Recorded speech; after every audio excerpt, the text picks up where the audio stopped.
Pō and welcome to this evening's Chiaumutu Community Board meeting. It's absolutely awesome to see a number of the public, the community come and join us tonight. So thank you everyone for coming along. I believe we've got Peter wanting to speak. Is there anyone else that wanted to say anything this evening? Just checking. All good? Okay. Well, we will get underway. So first up, great to see everyone here. Thanks everyone for being on board tonight. So we shouldn't have any apologies, should we? Because we've got everyone and Susan, so we don't have any apologies. Does anyone need to disclose any members' interests for any items on tonight's agenda?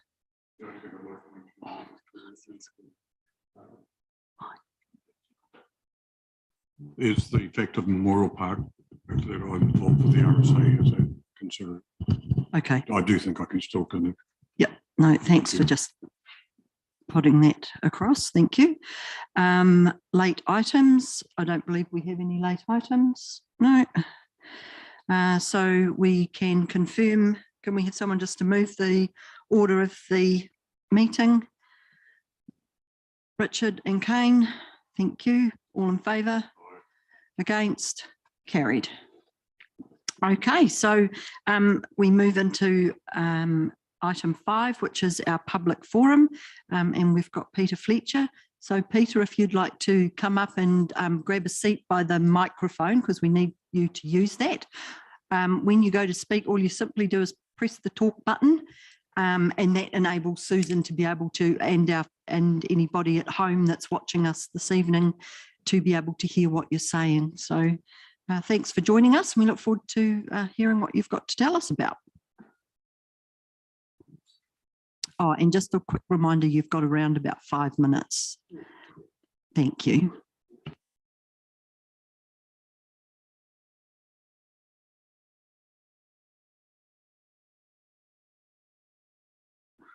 I've got 3 items, but I'll only speak on 2 because I want to have a long talk with Lou about the other one.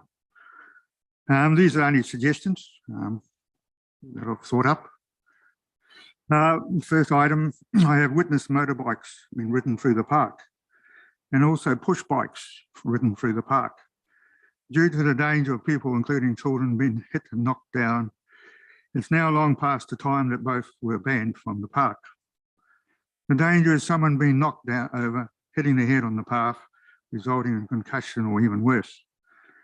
When this solely World War II Memorial Park was opened in 1955, there was a bike ban in place and a bike rack was also in place. I am fully aware that the latest health and safety law is all about someone to blame.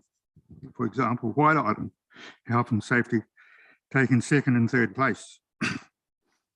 But despite this, a ban on both should be put in place, with children running around, elderly people unable to get out of the way, both motorbikes and bikes where the rider is over the age of 7. And both may continue, but it leaves the ratepayers in the clear of paying out large sums of money. It is an accident waiting to happen, so it will happen. Second item, it's almost too late, but like in Hamilton, I'm suggesting it should be volunteer days in the park. Yes, there's at least up to 4 days just pruning and at least the same number of days just weeding to be done to comply and uphold the 1955 maintenance agreement and Memorial Park laws when the council was given permission to solely maintain the park. That is, no new concepts, no removals of features, which of course will be legal under the previous means and laws. Of course, the council lawyers would have informed you of all of this anyway. Being short-staffed, we cannot being short-staffed for the park, we cannot expect the park and garden staff to do it all. With volunteers, it removes any health and safety concerns as well. I realise the plan at the moment is to have people shortly to tidy up the island, but we could do that anyway. We feel there would be more better employed in removing all the fan palms from the sunken garden next to the carport, bringing back all the trees hanging over the road, and pruning back the hedge, which is also intrude out onto the road. For one of the report on what's happening about the sunken garden, we have water blasted it, planted ferns, kept the planted kauai tree alive, etc. Repaired stone edging, still to rebuild part of the stone wall, which will require a little bit of chainsaw work, but we don't expect the people, if they do remove the clam trees, to do it, and clean out the water sump. We have been putting together a plan for the islands. It's all going to be tied up. We did spend 2 or 3 hours one day removing all the rotten logs and fallen branches, etc., some time ago. But we have a bit of a plan. We've only started on it. As now the lake will stay, as removing the lake is illegal under the 55 agreement, Memorial Park laws and Memorial Park recommendations, which has still to actually become law. I won't go into the details, but if ever eventuates, it will be the only one in New Zealand, which will make it even more unique than it is already. Ending up possibly doubling the number of people coming to the park and even a tourist attraction. We got the idea from the lake in Wanganui, but ours will be a big improvement on that one, and be far more spectacular. I was going to do a third one, but I want to have a long talk to Lou about it all first. So that's it. Is there any comments or suggestions? Yeah, so thank you, Peter. It's only just suggestions. Yep, no, that sounds good. So has anyone from the board got any questions or any comments that you would like to make in regard to what Peter has said? Thanks for coming along, Peter. Just a question on the cycle ban that you're sort of proposing or thinking about. There's obviously a lot of kids who play netball and play down at the park. Would you say the whole park, including around the netball courts and everywhere, or just specific area? No, like if people are moving along at 3 or 4 miles on their bikes, it is fairly safe. Even when you're going down a path, you can't see very far ahead. It's mainly the ones who speed. And it's not very many of them, but it's harder to think what would happen if they hit somebody. The motorbikes, I can give a lot more details what happened with them too, if you were interested. But with motorbikes, people hear them coming. So. Are they going through the actual? Yes, they. From one occasion, they went on the other side of the river from here, and they went across the Army Bridge and up the bank, steep bank, right beside the netball courts. Fortunately, the edging at the path at the top was either broken away or actually they had removed it. Depending on what angle they were on the bike, if it hit that edging, they would have gone over backwards and fallen about 30 or 40 feet. I've fallen off bikes probably 20 or 30 times, but I wasn't wearing helmets in those days, etc. The danger is with the heavy helmets, depending on what angle it hit the ground, broken necks come out of it. And that's the sort of bank, if it went over backwards and the angle they hit the ground, there is a remote chance to break your neck. Now, that wouldn't mean that it would be probably people would try and blame the council for it. It's sort of a safety thing. I've come off 4-wheeler bikes, and luckily it fell back, didn't land on top of me. So I do know a bit about bike accidents and so on. And our neighbour's son broke his neck when he hit the road. So that's just sort of way about, it could involve the council. But if they've got a ban up, well, puts the council in the safe. That's what I was thinking. But as I say, for the push bikes, if they are moving slowly, not a real danger, but it's just the odd one, perhaps a 5K limit on speed or something might just be enough to stop a possible accident. Okay. Has anyone else got any questions for Peter? I'd just like to just support the concern around, if you're having push bikes and people, you do need to be careful. I had a similar experience at down on the Wellington waterfront, because they allow bikes and people, and there's some people that really tap along going along there. So I do understand your concerns. So I just wanted to acknowledge that. And in regard to the young fella on the motorbike, I've seen him come down past my place, ratting around the corner like he thinks he's Jesus Christ superstar. Yes, for 2 or 3 months, there was a young chap used the park because he didn't have a license. Oh. But that was okay. But as you say, he was traveling along at 30, 40, 50 Ks. But he hasn't been there for a few months, so perhaps he no longer has a bike or something. But that chap was a real concern. He was about 15 or 16. Yeah. Boy, he really sped through it. Yeah, no, thanks for that. But I just wondered if Brad had any comments in regard to the volunteering or the any health and safety concerns around that just might be prudent as part of this conversation. Thanks, Brad. Thanks, Madam Chair. And certainly motorbikes, they shouldn't be on our parks. So if they are on our parks, you sort of ring the police and get them involved, because they should be able to come down and kick them off or take the bikes. It is quite an ongoing challenge for parks across the country, probably the world, to be fair, is trying to keep motorbikes out, because once you try to allow enough space for a wheelchair or a pram, it enables them to sneak in and get in. So yeah, it's a perennial problem for park staff to try to keep motorbikes out. So but yeah, definitely take on that feedback.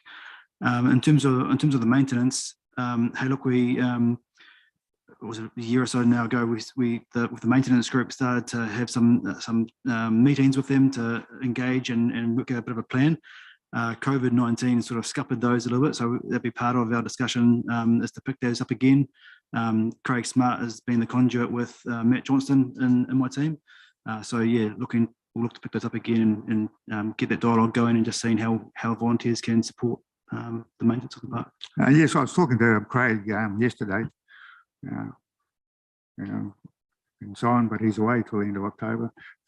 Mark and me behind us, we've spent several hundred hours in that park, several hundred hours of work. We've spent several $1,000s of our own money, quite a few thousand.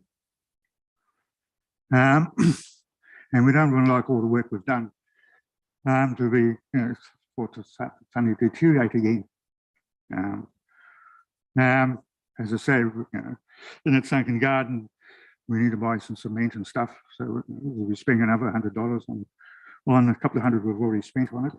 Peter, I'd love to continue to listen to what you've done, because I know you and Mark have been really busy, but I'm just mindful of the time. So I think that would be perfect stuff to talk to Matt about and just highlight, with him, because yeah, I do acknowledge that you both have done lots of work and fixed up a number of things around the place and spent lots of hours down there thinking. So big thank you for that, but I'm sorry, I probably do just need to stop you. So thank you though, thanks for your time.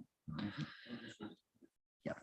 I'd be very keen to meet with you, and perhaps with you too, Mark.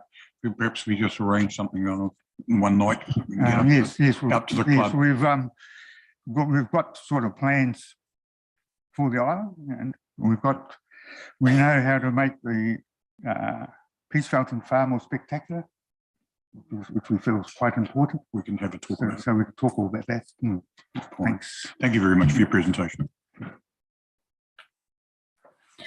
Okay, so now we move on to item 6, which is confirmation of the minutes, which was on pages 9 to 12 of our agenda. So assuming there's no changes there, can I just have someone to confirm that the Community Board confirms the minutes of the meeting held 7th of June 2022 as circulated with the agenda as a true and correct record of proceedings? Lou, Richard, thank you. Oh, all those in favour? Against? Carried. Thank you. Oh. Okay, so now we move on to item 7, which is on pages 13 to 64 in regard to the Chiaumutu War Memorial Park update. So let's receive that report and then I'll hand over to Brad to talk to it, because he's just alerted to me to some changes from what was laid out in that report. So if I can just have someone from the Chiaumutu Community Board to receive the report of Brad Ward, Manager, Community Services, titled Chiaumutu War Memorial Park Update. Kane and Richard, thank you. All in favour? Against? Carried. Righto, Brad, all yours. Yeah, thanks for that, Madam Chair. Yeah, thanks for the opportunity to give you an update on implementation of the Chiaumutu War Memorial Park Concept Plan. Tonight's update is to provide clarification of the process to date, the next steps in the future reporting and information sharing. In regards to the process, the concept plan was adopted by the Strategic Planning and Policy Committee in June 2021. Subsequently is incorporated into the long-term plan as a key topic and was supported by Council with funding allocated through the 10-year plan using budget generated from asset sales. Following the successful identification of asset sales, staff have begun sharing the concept plan with our project delivery team to start implementing some of the priorities of the concept plan. And the projects identified in my report unfortunately do contain some errors. So I have printed off the separate page there, which is the true record of what we're proceeding with. So that excludes, my report has the stone wall and the gateways, which are not the first of the priorities. So my apologies for that. And also just have printed off a copy of the concept plan in its entirety, because when it came through on the agenda, it was corrupted. So I don't know what happened there, but between getting from our files into the agenda, it's some quite significant grammatical errors and capital letters and things. So yeah, so that's there for your information as well. And we can get that out through a Friday mail out as well, if needed.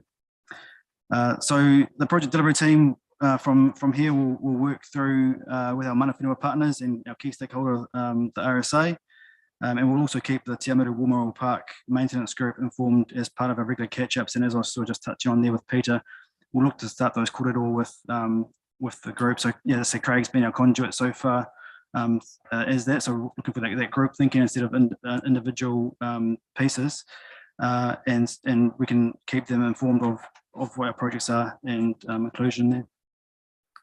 And then for the Chiaumutu Community Board, further updates of the implementation of the projects will be incorporated into the Community Services Quarterly Report that was agreed with the TIA Community Board in September 2021. So happy to take any questions or feedback. Okay, Lou. Just quickly, thank you very much for that correction, because I saw that and was a little bit concerned that they weren't in the LTP, but not to worry. I just want to mention to everybody that the Heritage Management Maintenance Plan, we've actually had a discussion with Sally, and we're actually upgrading the actual signage inside, or the recognition inside the sunken cross. So bringing it up from Vietnam, bringing it up to modern day. All right, which means I think there's about 6 to 7 deployments that we're going to get made. Now, the council's already agreed to fund this, I think. We've well talked about it anyway, and we're doing it in conjunction with Cambridge, with Tony Hilt, myself, and I think we're actually going to have Hamilton come in with, as well with theirs. So with the idea of casting of bronze, the actual cost of creating the cast is probably the greatest part of the cost of it. We might be able to share that 2 ways anyway. So that was just something to keep you up to speed with what we're developing at the moment. Tony and I have had quite a number of discussions and hopefully get the right sort of mixture of deployments that we need there. And just to remind everybody that starting on the 12th of November, we have a very large reunion coming here that'll utilising that facility, which is a Victor company from Waianae ZIR, which we're organising. There's about 100 to 130 personnel there. So it's a reunion held at the RSA, but also at the Sunken Cross and at Memorial Park. So we're hoping to discuss with Mark and his team to get things working again if we can, and everybody, so that we can have a really good day down there on the Sunday. So what was the date? The date of the actual Sunken Cross would be on the 30th, Sunday the 13th of November.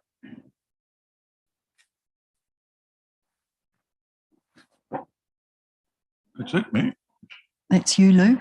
Anyone else got any comments in regard to Brad's report? Jill? Brad, excuse my ignorance here, but the one that did come out said that it was just an update. And so this is, and I did notice that those horrible little words and big letters together, and I thought, is this something I don't know about? So all the way through there it was called an update, but this new concept plan is not an update, it's actually the final version, isn't it? So all through here it said update, and there were things that I hadn't seen before. So whether I've missed it at a meeting or not, there's quite a few things I hadn't seen before. And I thought, well, okay, that's an update, but now you're saying this is the final version. Is that correct? That's right. The final version was adopted in June 2021 by Strategic Plan and Policy Committee. Oh yeah, no, that's fine. But to say the one we'd received with our agenda just said it was an update. I'm saying all the way through. Sorry, it's an update on the whole project. It's not an update on the concept. But this one is not called an update. It's just called the actual plan. So that's why I'm just saying this is definitely what we've got for now. Yes. Yep. Yes, that's it. We're just the wording. Okay, so has anyone else got anything further? Kane? Sorry, Brad. Just to clarify, the stone wall on that front left-hand side, is that proposed or not going to be happening or not? So there's a stone wall on the right-hand side as you're looking out to the road, heading through from the Sunken Cross. There's a stone wall in front of that. On the other side of the pagoda, is there going to be, what's going to be going there, a new fence or? We'll need to do a renewal of that fence at some point, because it's pretty tired. But at this stage, it's not planned to be a stone wall. Okay. Yeah. Okay, cool. Richard, did you have anything? No, just some of the changes that that I sort of wasn't aware of previously, especially the pond area seems to be quite a bit different from what we were initially. I know that things have changed, but how does that affect the cost and things? Yeah, so that was part of the feedback received. Instead of sort of taking the pond right out, was just to reduce the size and expose the spring that's there. And so that's all been costed through what's been approved through the long-term plan. So that's all. Doesn't increase it. Yeah, it's in year 4. Oh yeah. Yeah. So year 4 to 10. That's right. It's 3 or 4 years away at the moment. Jill? Yep. I just had just a few notes in here. So again, whether I've missed something, Brad, but it says all the way through here that the Chiaumutu Community Board is a key stakeholder, but there are, like Richard mentioned about the pond, there seems to be a few things in here that we hadn't seen, well, I hadn't seen till I was looking at this, like the pond.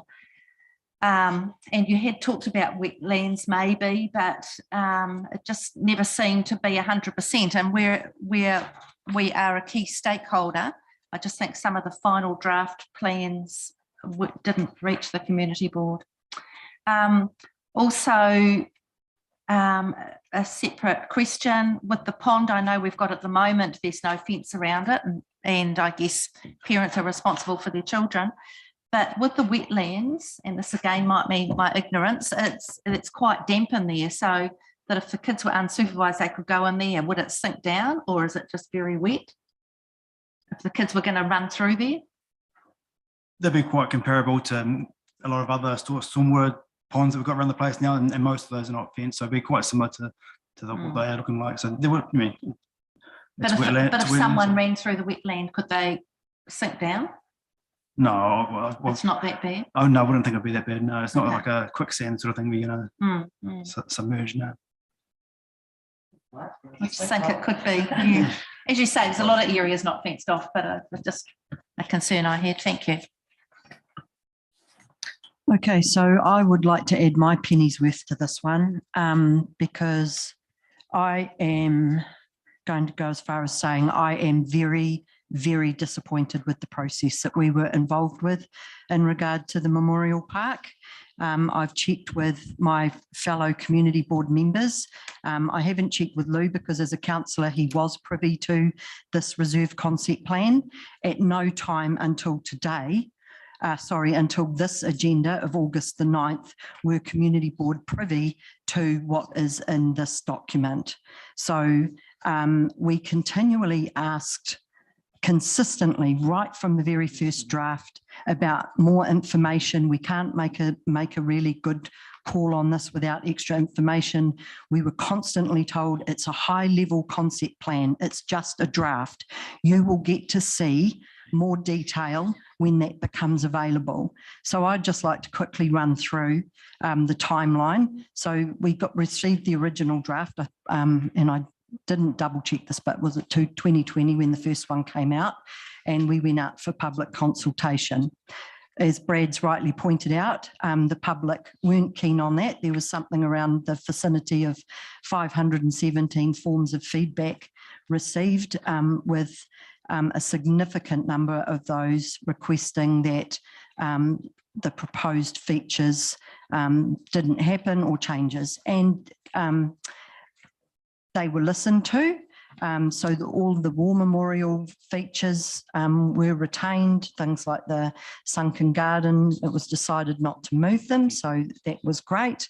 There were some things that came up in the draft plan in regard to, for example, and I'm going to do a later report at our next, excuse me, Lou and Richard, you've got your speaker on. And it would be appreciative if you weren't talking at the moment. Thank you. So things like, and I came along to a council workshop that discussed this about for example, the Mara Hupera play trail to go on the other side of the stream. And I see in this concept plan that it's back where the existing playground is, and this has been approved at council. But I want to look actually in more detail to some of those things. So on from there, we at the meeting in March, the community board voted and decided to support the draft plan. Again, we were thinking we were going to be privy to that high detail information before anything was going to actually take place. It then went to SPMP on the 6th of April. They approved the draft plan. Now, at that meeting, Susan actually asked, Councillor O'Regan actually asked, why are we coming back again to speak about this when we're approving it today? And Tawfiq responded to say that there were going to be further changes. So then there were further changes, which was this document, and the final concept plan was approved on June the 1st, 2021. Now, unfortunately for me personally, I would like to actually apologise to the community. I feel I dropped the ball at that time. Unfortunately, I had a death in the family, and so there were some things that I overlooked, but due to the information that I had been given that there was going to be opportunity for us to have input into what was going to happen before it was put in place. When people spoke to me about, oh, they're pulling out the bridge and this and that and da-da-da, I'm like, no, that's, no, we're still going to have plenty of time. It's okay. We've just approved a draft.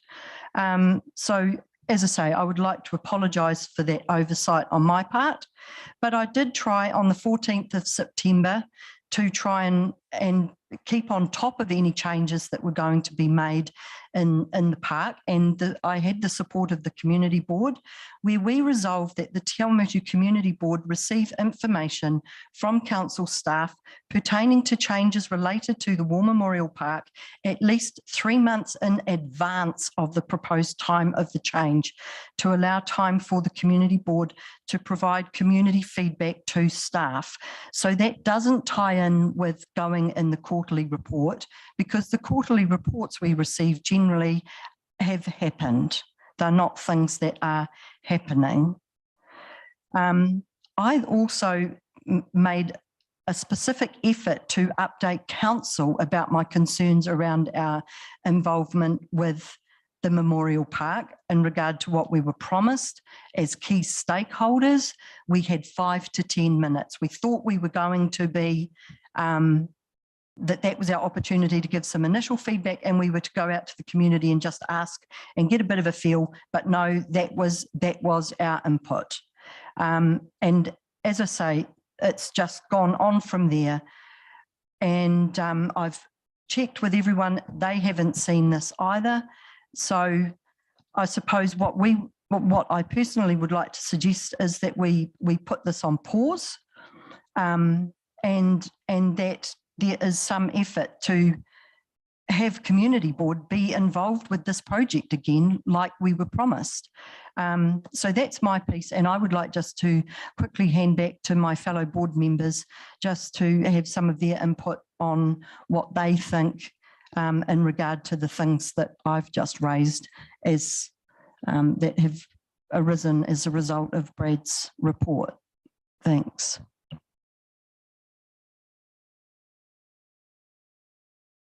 I totally agree, Ange. I'm pleased you were able to find some of those dates. I was thinking, is it just me that I've missed things when I've read all this? And yeah, some of it is looking really great, but we, as I mentioned before, as a key stakeholder, there was a lot of things that didn't come through the community board. Thank you. Thanks, Jill. Has anyone else got any comments or any suggestions about what we can do going forward? How we should approach it? I mean, if we obviously don't want to go any further, then it stops here. But Kane. Thanks, Madam Chair. Yeah, I think it probably highlights again that we can really lift the game in terms of what the community board's receiving. I mean, we've requested that information, we haven't received it. So I think, hopefully we can take that on board and move forward. But yeah, we need to be more involved and engaged with this and with a lot of other things, to be honest. But it's a good place to start. Richard or Lou, you got nothing to add? Oh, true. Okay. Yep, fair enough. Yep. I think with the recent review of the community boards, things will change. Mm. I did think, I mean, I'm hoping that is exactly what will happen. However, I just don't want to see us drop the ball on the Memorial Park, because to me, this was a really important thing to the topic for the community. And I believe that's why there's a few people here tonight as well. But I believe Susan wanted to say something, so take it away, Susan.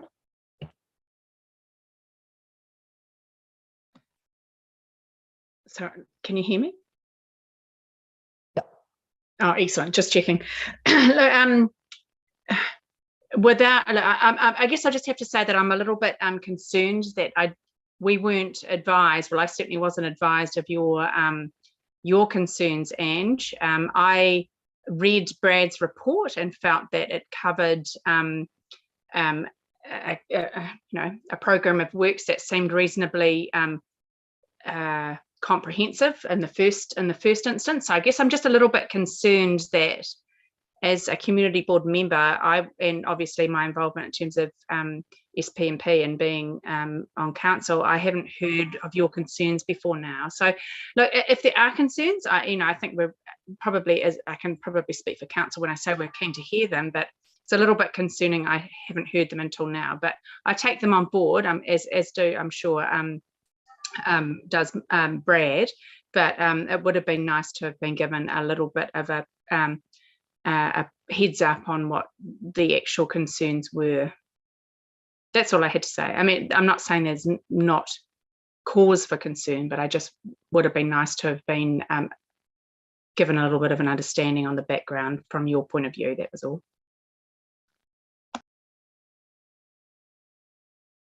So I'll just quickly speak to that it was really just a time frame issue for me pulling this together as a result of my time over the weekend to read the report and get it. So, however, like I did point out, I brought this up very clearly at the community board session last year in October when we presented to council.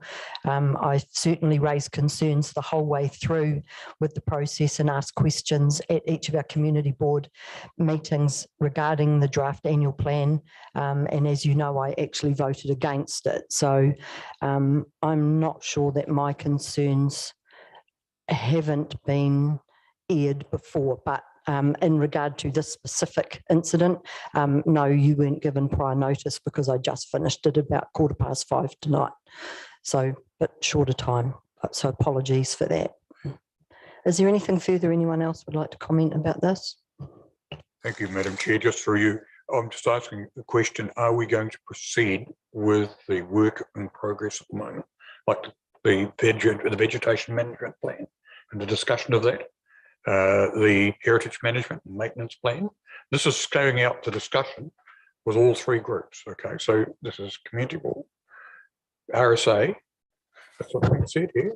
We're going out to discussion. Community board hasn't been involved in any of this until until I asked Brad last week. Okay. So carry on. But we can have a look because we've actually got the bridge replacement has happened. All right, so that's there, and the signage wayfinding. Whether we do ahead with those. So that's what I'm asking the question. Are we going to proceed with that? Or are we going to step aside? Because this is what we're looking at it now, as I understand it, Brad. Please correct me if I'm wrong, but these are the very things that we had in our year 1 to 3 of the annual plan. And do we proceed with these or do we step aside? And I think the vegetation management is quite critical at the moment.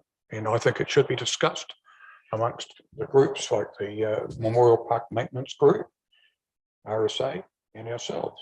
And we should be looking at that so that it can proceed, and it can proceed in a correct manner.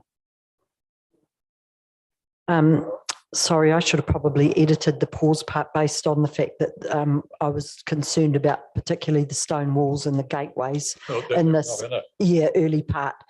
So that was when I wrote it. So you make a good point, Lou, and so I probably should say when I say pause on any of the major things, and that just going forward that community board is updated in an appropriate way and just possibly included as a key stakeholder so we can feedback what the community is saying in regard to these things. Yeah, no, good point. Thanks, Lou.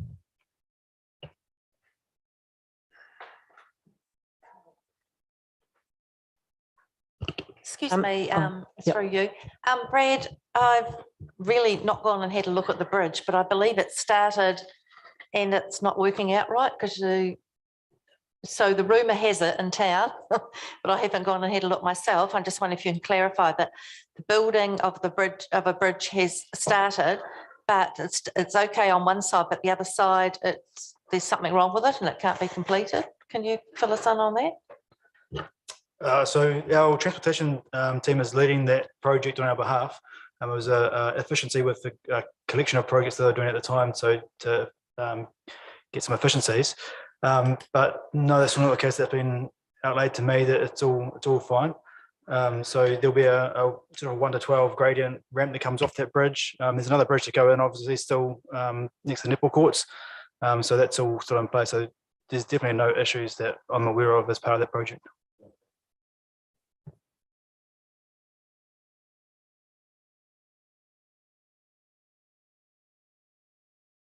The second bridge, it's the Army bridge as we understand it. What's the time frame on that one projected at the moment? Sorry, I got confused between the three of them. So that the Army bridge has been the one that's closest to the netball courts, is that correct? Yeah. So that's all close. I believe they're waiting on the ground conditions to be able to get, it's quite a tricky maneuver. They're going to have to get around that corner, very tight corner. So I believe that's what they're waiting on. But yeah, I can follow up with Paul Strange, who's leading the project on our behalf and find out timing. But once again, I think, yeah, all the groups need to talk about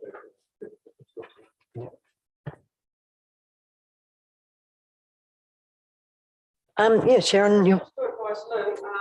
Chanel Place Bridge will be lifted on Friday.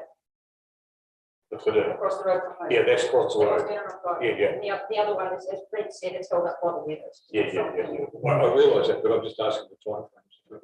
Everybody should be aware of it. Lou, you need your speaker on again. Sorry, I didn't have to speak. Yeah. I'd just like to And when come. people ask questions, would they mind putting speakers on? Yeah, I've just asked them to do that. Cool. Thank you. Okay, Brad, I just wanted to come back to the whole Memorial Park situation, and maybe you can answer this, or possibly Sally can. Are the community board actually considered key stakeholders in this project or not? Yeah, they're a stakeholder of the group, of the project, sorry. As we've noted in the report, that will be largely through the community services quarterly report that will provide updates of upcoming work as part of, as well as what work's been completed. So it'll be an update on what's been done as well as what's coming up in the future. So you have a chance to speak to it then. Okay, so is everybody happy with that being our involvement? We are going to be told what has been done and what is possibly coming up, or would we like to have a little bit more involvement and actually be part of the mana whenua and the RSA and be a actual key stakeholder so that we can put forward the feelings of the community? I think there's an opportunity for us to be the sort of voice of the community here, Brad, so that we can actually take some of these concerns and thoughts and then filter them back to you so you can deal with them in real time. So I don't know whether that's over and above or double handling with what Lou's sort of talking about, but if there are other concerns, this is probably another channel. Just a suggestion. So I think we probably can be a bit more involved. That's my answer. Does everyone else sort of feel the same way, or has anyone got any comments about that? Sorry, Sally, I was busy looking at these guys. Didn't even see you sneak in there. That's all right. Yep. Kia ora tātou. I just think I should provide some clarity on the report that Brad has provided today. Essentially, there hasn't been any works done since the concept plan was endorsed for the last financial year. There hasn't been funding available to progress any of the works on site. So the report that has been brought back to you tonight is simply an update that we're starting this process based on what we talked about through the long-term plan was funding to become available to do the works. It is implementing the concept plan, and as we talked about during the whole process, that there needs to be further work, further design work, further, those are what the projects are as such. We have some groups that we're already working with because some of the works, such as the bridges, were brought forward to align with efficiencies with budgets, and that was agreed through council to be able to do that. So, we had a bridge that the team behind me will tell me how long it was closed for because it was before I started here. So, we had an opportunity to actually replace that bridge and get it open and done and opened. So from that perspective, very much recognise that the project works that fall out of the concept plan that are identified in the discussions, that budget was identified through that LTP process, are the start of a brief. There'll be input, there'll be further discussions on it. So for example, the vegetation management plan, we need to go and have a look on site. We need to understand what needs to happen there. Once we've got, that information, we can pull together what that looks like, and we can work with the maintenance group on, can they assist us with that, or do we need bigger, equipment and those sort of things? What does plantings look like? All of those sort of things.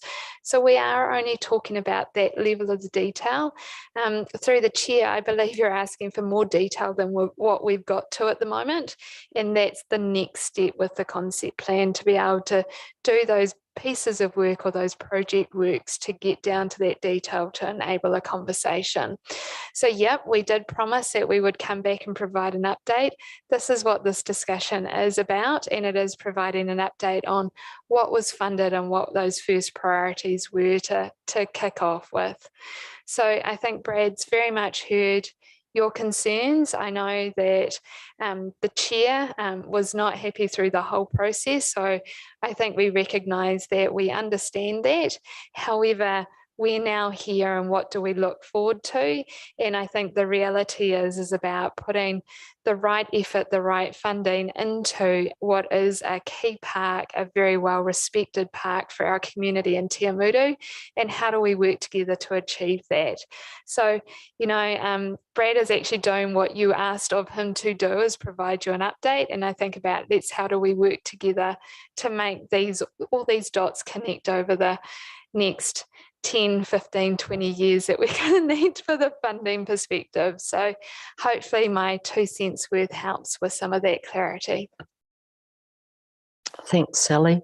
So you're encouraged to hear that you want to work together, because that's really key for the community as well. And I think, you know, like, yes, there's certain things that there needs to be more detail on, but there are also things that, you know, like from the concept plan, the direction that it's going, and being told, no, that is the plan, it's going to look something like that, is still a little concerning for me.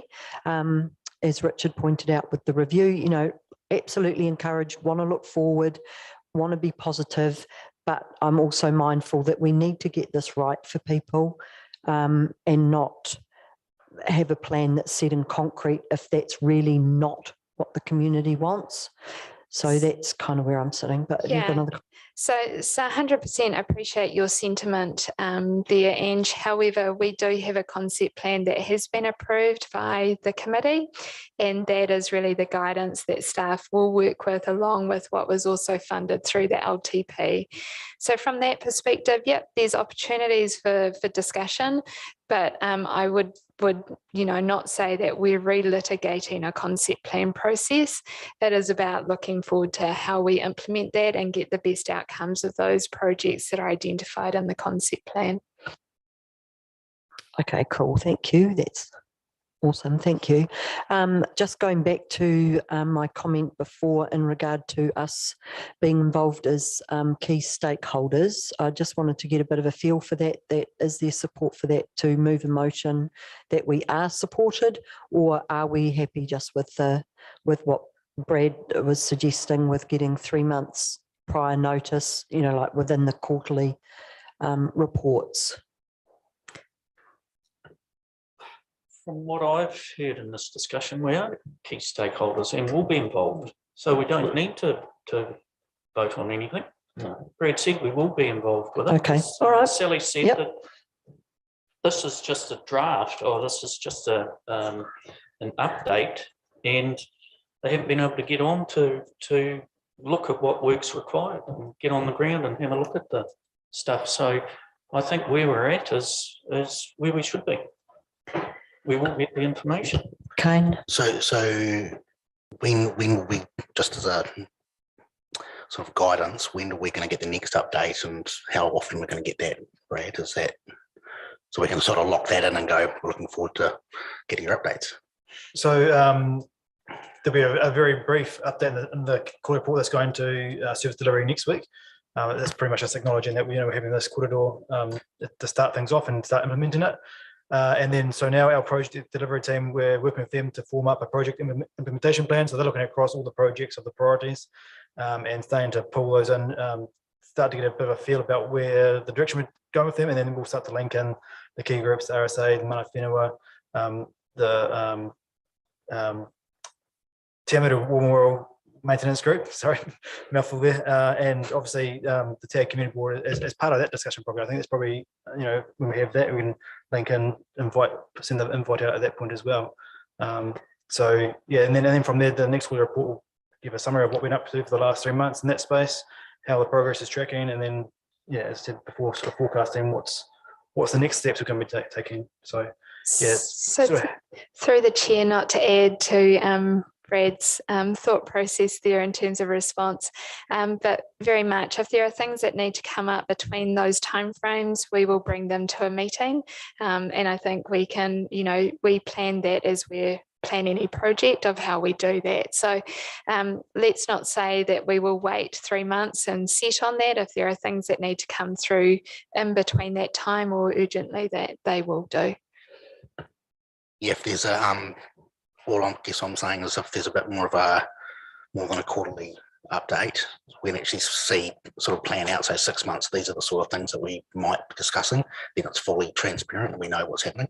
That can change, totally change, but we need, at least we know what's coming up. Yeah. Okay, I'm comfortable with that. So thank you, Brad. Appreciate your time, and Sally for clarifying some of those extra things as well. And a good discussion. Thank you. So we will move on to item 8, which is the quarterly reports. So we have quarterly reports from Martin Mould, Manager of Water Services, which is on page 69 to 96. And so let's just invite Martin up, and then we will approve all of the reports at once at the very end, if that's all right with you, Martin. So pages 69 to 96 of our agenda, and it's all yours. Evening, thank you, Chair, committee members. So, yep, so this is the quarterly report that was presented in.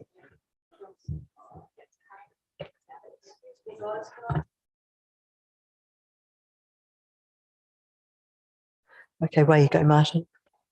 Yes, this is the quarterly report that was presented to Council Service Delivery in June. So it's a little bit out of date. So I'll try and update it for you as I go, as the best I can. So let's take the report as read and a few things to bring to your attention. So the water supply bylaw was passed by Council last week. Was it last week? Yep, last week. Yep, so thank you for your submission on that. And that will be adopted 1st of October.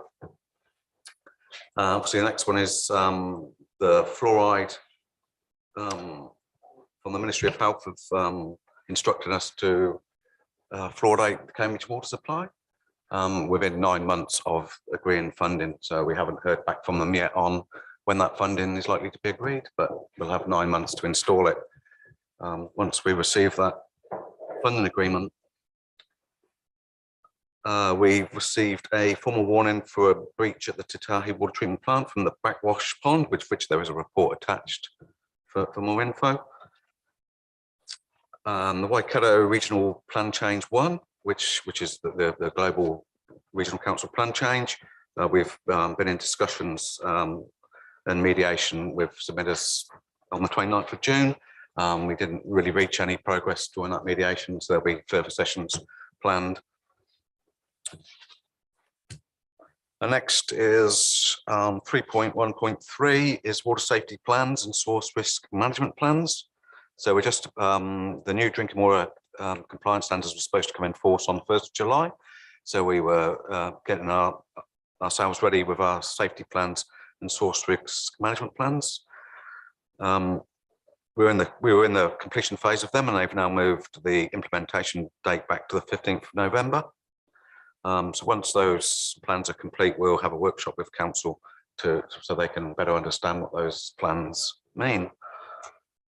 3.1.4 resource consent compliance. So annually, the regional council produces an update on their environment performance to their performance committee on how well the territorial authorities are performing.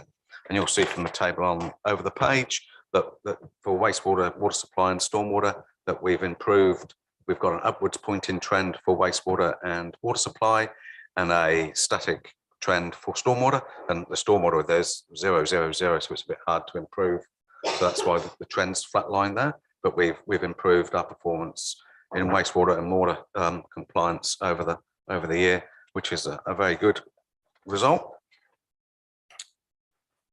With me. Next one I think is 5.3. Get that. Yeah, so that again, that's community fluoridation. So again, just a bit more detail on that section of the estimated costs of $480,000 with an annual operating cost of $130,000 to provide fluoride for the Cambridge water supply. Again, so we're just waiting for that funding before we progress with that. And 6.3 was, if you recall, as part of water reform, we received $6.8 million of funding from the DIA to spend on projects as part of the water reform process, and that money and proposed projects, which we've completed all the projects on time, which was by the end of June 2022, and we fully utilised the $6.82 million budget. So that was again a great result for all the work we did spending that stimulus funding. And once we'd completed in June, the IA then did extend the deadline for councils to complete the works till December, but we'd already completed ours, which was quite good. The Lake Takutu on 6.4, the Lake Takutu rain gardens are complete now, the 12 rain gardens, all complete, and so hopefully we'll be able to start taking some measurements to see if there's any improvement of the quality of the water entering the lake. I mean, we're not going to see any improvement in the lake. That's a long-term different aspect, but hopefully we can reduce the contaminants going in it from now. That's basically all I've got for that summary, and happy to answer any questions you've got anywhere else. Okay, Kane. Yeah, sorry, 2 clarifying questions, Martin, through you, Madam Chair. So we get the fluoridation, we get the funding, and then we've got 9 months. Is that correct? From the funding agreement, yes. So they'll send us an agreement which we'll sign. And then that we get 9 months. Starting 9 months to implementation. Yep. Okay, that's cool. Did the Director General of Health provide dental data for Cambridge? They provided no data other than they'd made the decision in line with the legislation to make that decision. Okay, thank you. Richard. Yes, through you, Madam Chair. It's not actually a question for Martin. It's just a concern I had with the submission that was put in to the review, that we as a board had discussed that matter that was included in that submission, and it was not upheld, and therefore I personally believe it should not have been included in the submission. And I'm disappointed to see that it was done not through a meeting as well, and then the outcome of it. I think there's a bit of learning there for the board, and some of the rules that really need to be adhered to. We did, as a board, pass a resolution to say that we were going to do that outside of a board meeting because of the timeframes that we keep getting put on us to be able to do that. And I did send the report out before it was submitted. So. Yes, I had a discussion with you about that too. And then we explained that it had already come through the board, and it was not upheld. So therefore, the coalition of the willing, if it's not 50%, that's the end of it, and not 51%, should I say? And so that should have been the end of it there. Okay, so you are referring to it not being upheld at a previous discussion that was not related to the submission? No, it was related to the submission. So when was that? I'm sorry, but I have no recollection of us passing something to say at a board meeting. Kieran, can you confirm any resolution to that? Do you know? No, it wasn't a resolution. It was a notice of motion that the board member Titchener put in regarding the fluoridation, and it wasn't upheld. Quite some time before that meeting though, wasn't it? Yes. Okay, so this is a completely doing our submission to the water bylaw review is completely different to supporting a notice of motion that Kane made in regard to the fluoridation. No, I believe it is the same because it was to do with fluoridation that we already had discussion on. All right, so Kane just would like to make a comment. I can't recall raising a notice of motion about fluoridation. I think there was something at one point. There may have been. but- Anyway, look, the point is, at this point in time, it wasn't at the same meeting. And then I actually sought clarification from the governance team as to how to proceed, because you had aired your views, which I acknowledged. But when we went back and counted the people that were able to participate, there was 51% that supported putting that comment in the review, which was why it then went in, sorry, not the review, in the submission. But Lou, did you have something you wanted to comment on that? Not really, no. We were kept out of it, like we stayed out of it. Yeah, so you and Susan and myself were kept out of it because we were on that committee. yeah. So I acknowledge what you're saying, and you know that you've brought it up. I think most of my concern is that something like that needs to come through a meeting.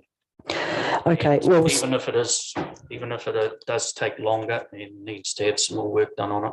yeah, and Be done through. I'm more than happy for that to happen, but our problem lies with council and dates, because the dates don't fall suitable, you know, for us. We get told that there's a review and that we need to do a submission, and that the dates, closing dates for the review, fall before we have the opportunity to be able to discuss what we're going to put in it, which was why we did that, because we didn't have time to discuss it. But I'm more than happy, you know, and to have a lead from everybody if that is something that we want to look at, or we leave that for the new board, because we actually haven't got any more submissions to do between now and then anyway.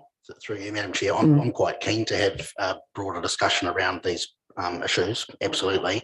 But I definitely think there's a timing issue that I think, you know, we have identified through the review, and hopefully going forward we can remedy that. So I take on board your point, Richard. Absolutely, I would like more discussion as well. So absolutely. Yeah, and I'm with you on that too. It is better if we can have more discussion and have us there, because it is hard when you're just trying to send out emails and get responses. And I know some of us have had a bit of, well, not me personally, but there has been some trouble with the emails as well, which possibly hasn't helped. But Lou? Yeah, thank you, through you, Madam Chair. I just wanted to make a comment here, is that we didn't set the time frame.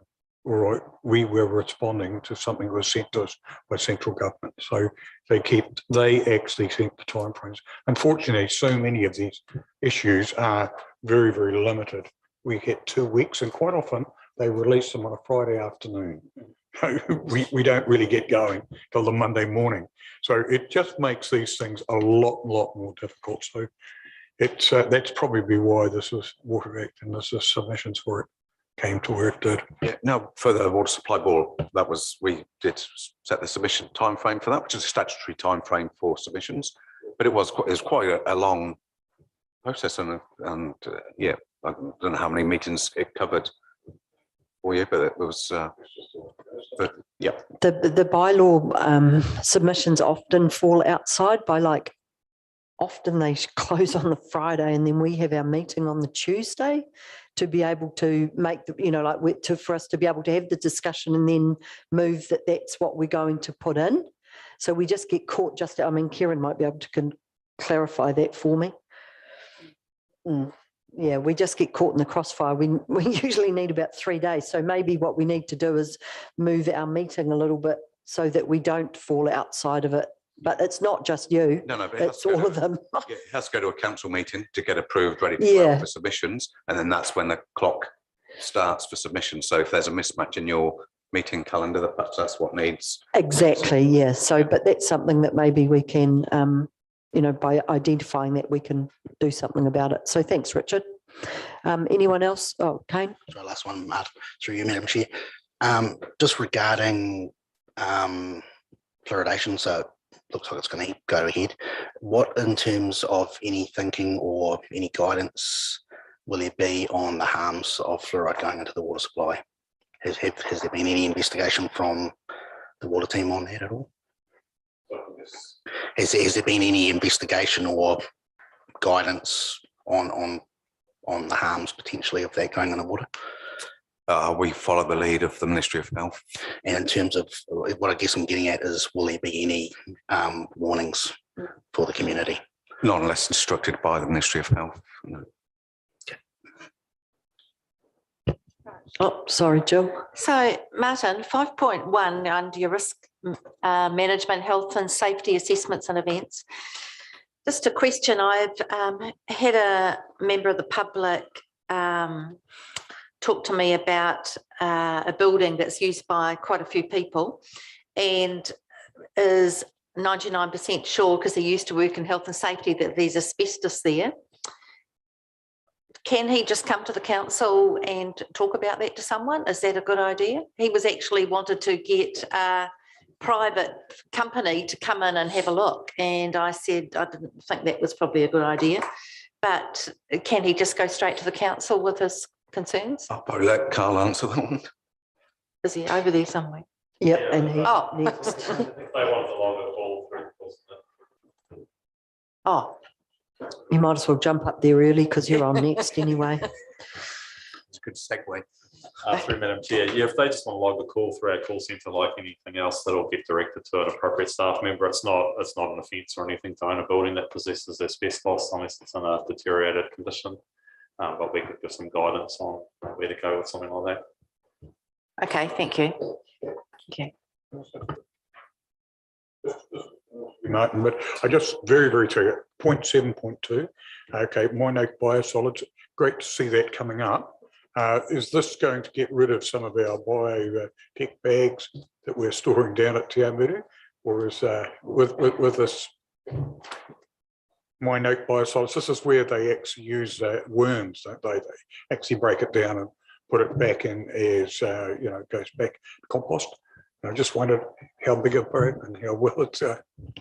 Yep. So at Chiaumutu, we just store it on land. It's not in geo bags. It's just it's just on the land at Chiaumutu, and in Cambridge it was stored in geo bags. The geo bags help it dewater. Both of those plants now, once the contract's underway and the project's in place, or the sludge will go off site once we're to the Moinoke vermi composting site. What's on the land at Chiaumutu will stay, and it's contented to stay there. But everything new, once we're ready, will go away off site. Thank you for your statement. Okay, if there's no further questions, thank you very much, Martin. A thorough report as always. Okay, so we move to pages 97 to 177, which is the report, quarterly district growth report from Wayne Allen. We've got Carl Tutty and was Tony? Tony's online. Tony's online. Hi, Tony, to talk to that report. We can take it as read. So if there's any highlights or any bits you'd like to point out, that would be great. Thank you, Carl.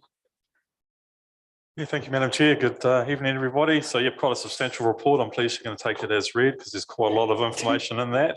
And obviously to the end of June, which is also the end of the year. So it's both the quarterly statistics and the annual summaries attached at the back. Just highlighting, I think it's page 145, some of the yearly comparison tables have pulled through the quarterly data rather than the annual data. So we'll be getting an update out on that shortly. The format follows the team structure and the usual format. So the first part is the planning and growth side of things, the updates at national, regional, sub-regional and local level, and updates on the district plan changes and growth cells, which certainly Tony will be able to talk to if there's any questions there. And the second part being the summaries on the consent, compliance and complaint aspects that the teams have been dealing with throughout the quarter. So certainly happy to take any questions. Awesome, thanks, Carl. So have we got any questions? Yeah, I have a question on dogs. When is a dog deemed to be a menacing dog? Does it have to annoy somebody or hurt somebody, or? Through the chair, so no, menacing's got two aspects to it. A dog can be declared menacing simply based on its breed. So there are a number of stated breeds that are automatically classed as menacing and get classified as such with the requirement to desex. And there is an opportunity for a dog to be classified as menacing if there is a more minor behavioural type aspect. So 2 chains there. And then you've got dangerous. So dangerous is usually the result of an attack or an aggression incident or some type of prosecution. So there's two levels there. Okay, thank you. Okay, thanks, Carl. Has anyone else got any questions for Carl? Jill?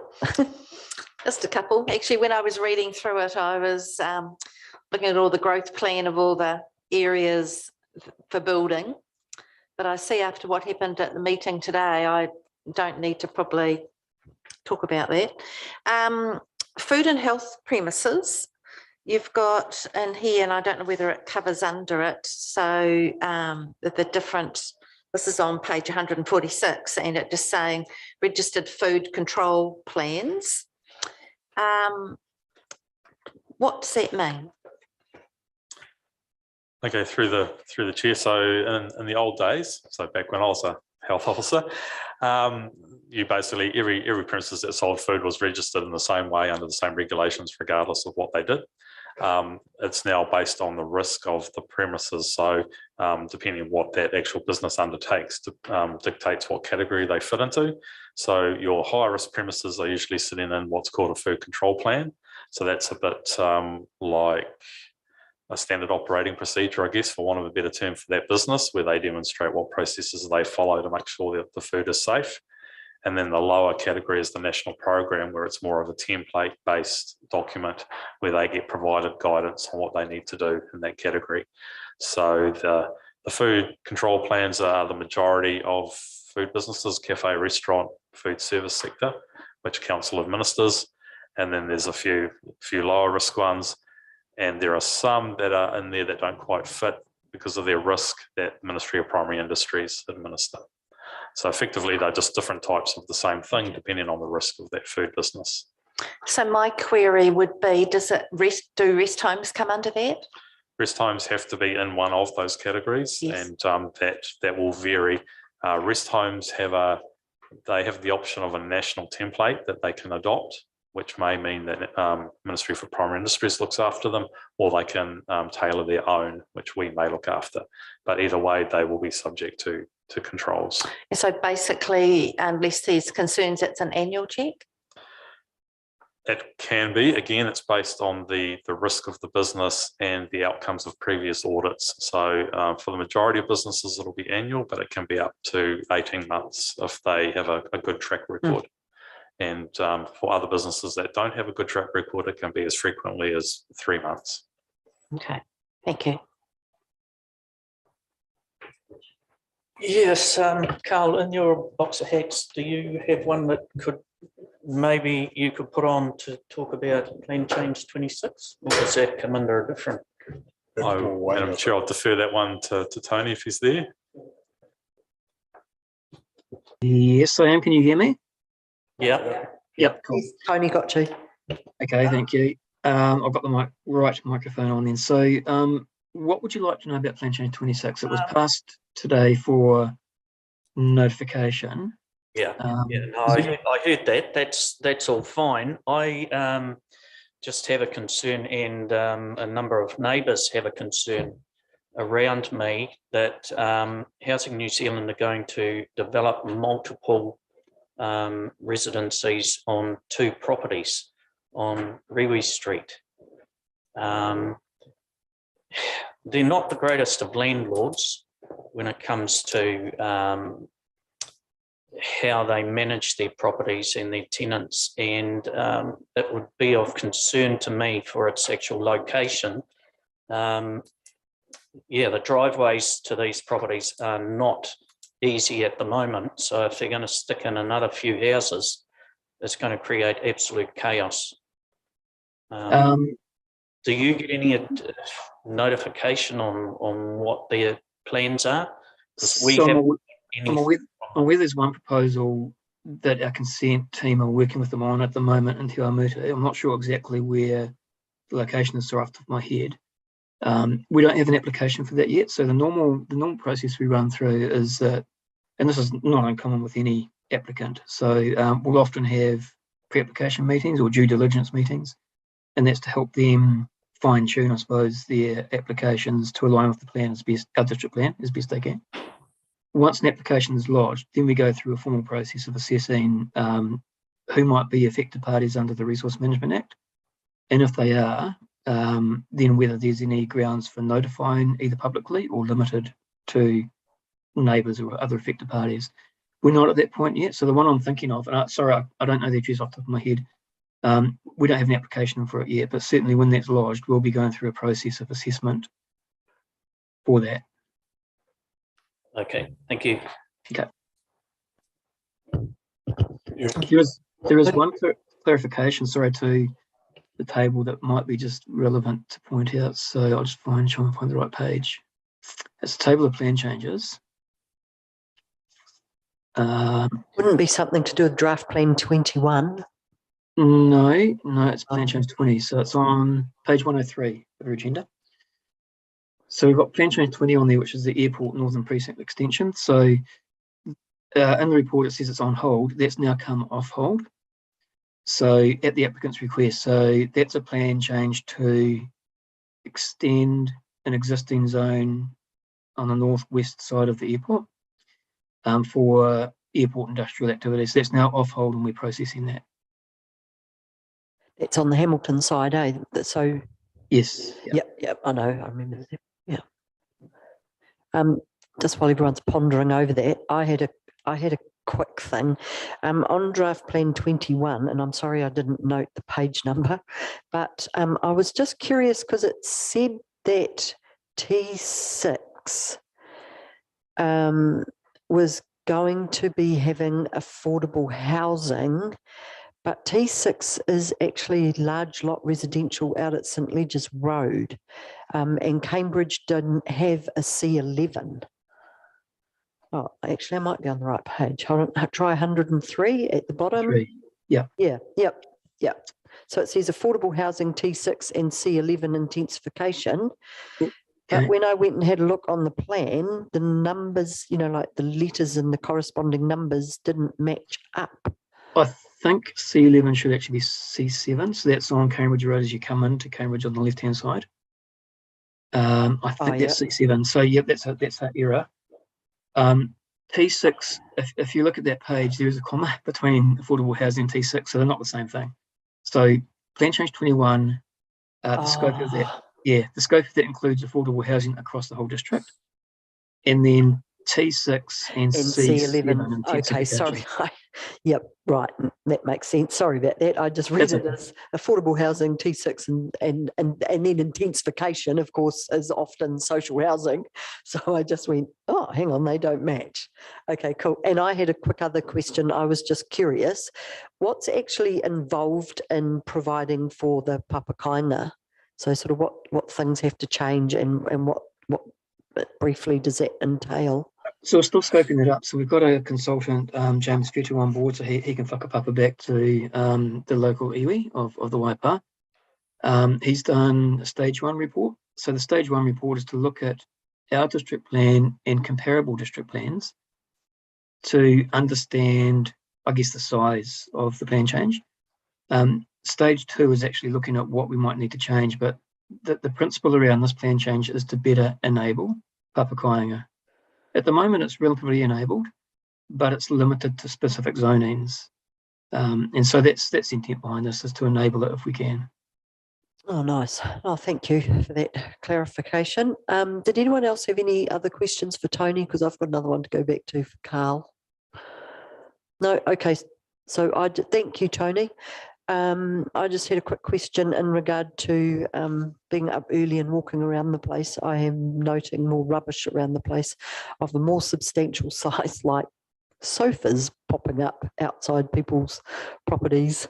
There was a couple in Factory Road that sat there for about 3 or 4 days, and just wondering, is that starting to be something that you're getting more complaints through Enteno or through in regard to that kind of rubbish? I know everybody's it's been shocking down there for a while. No, the short answer was probably yes. I'm just having a quick look at the quarterly comparison.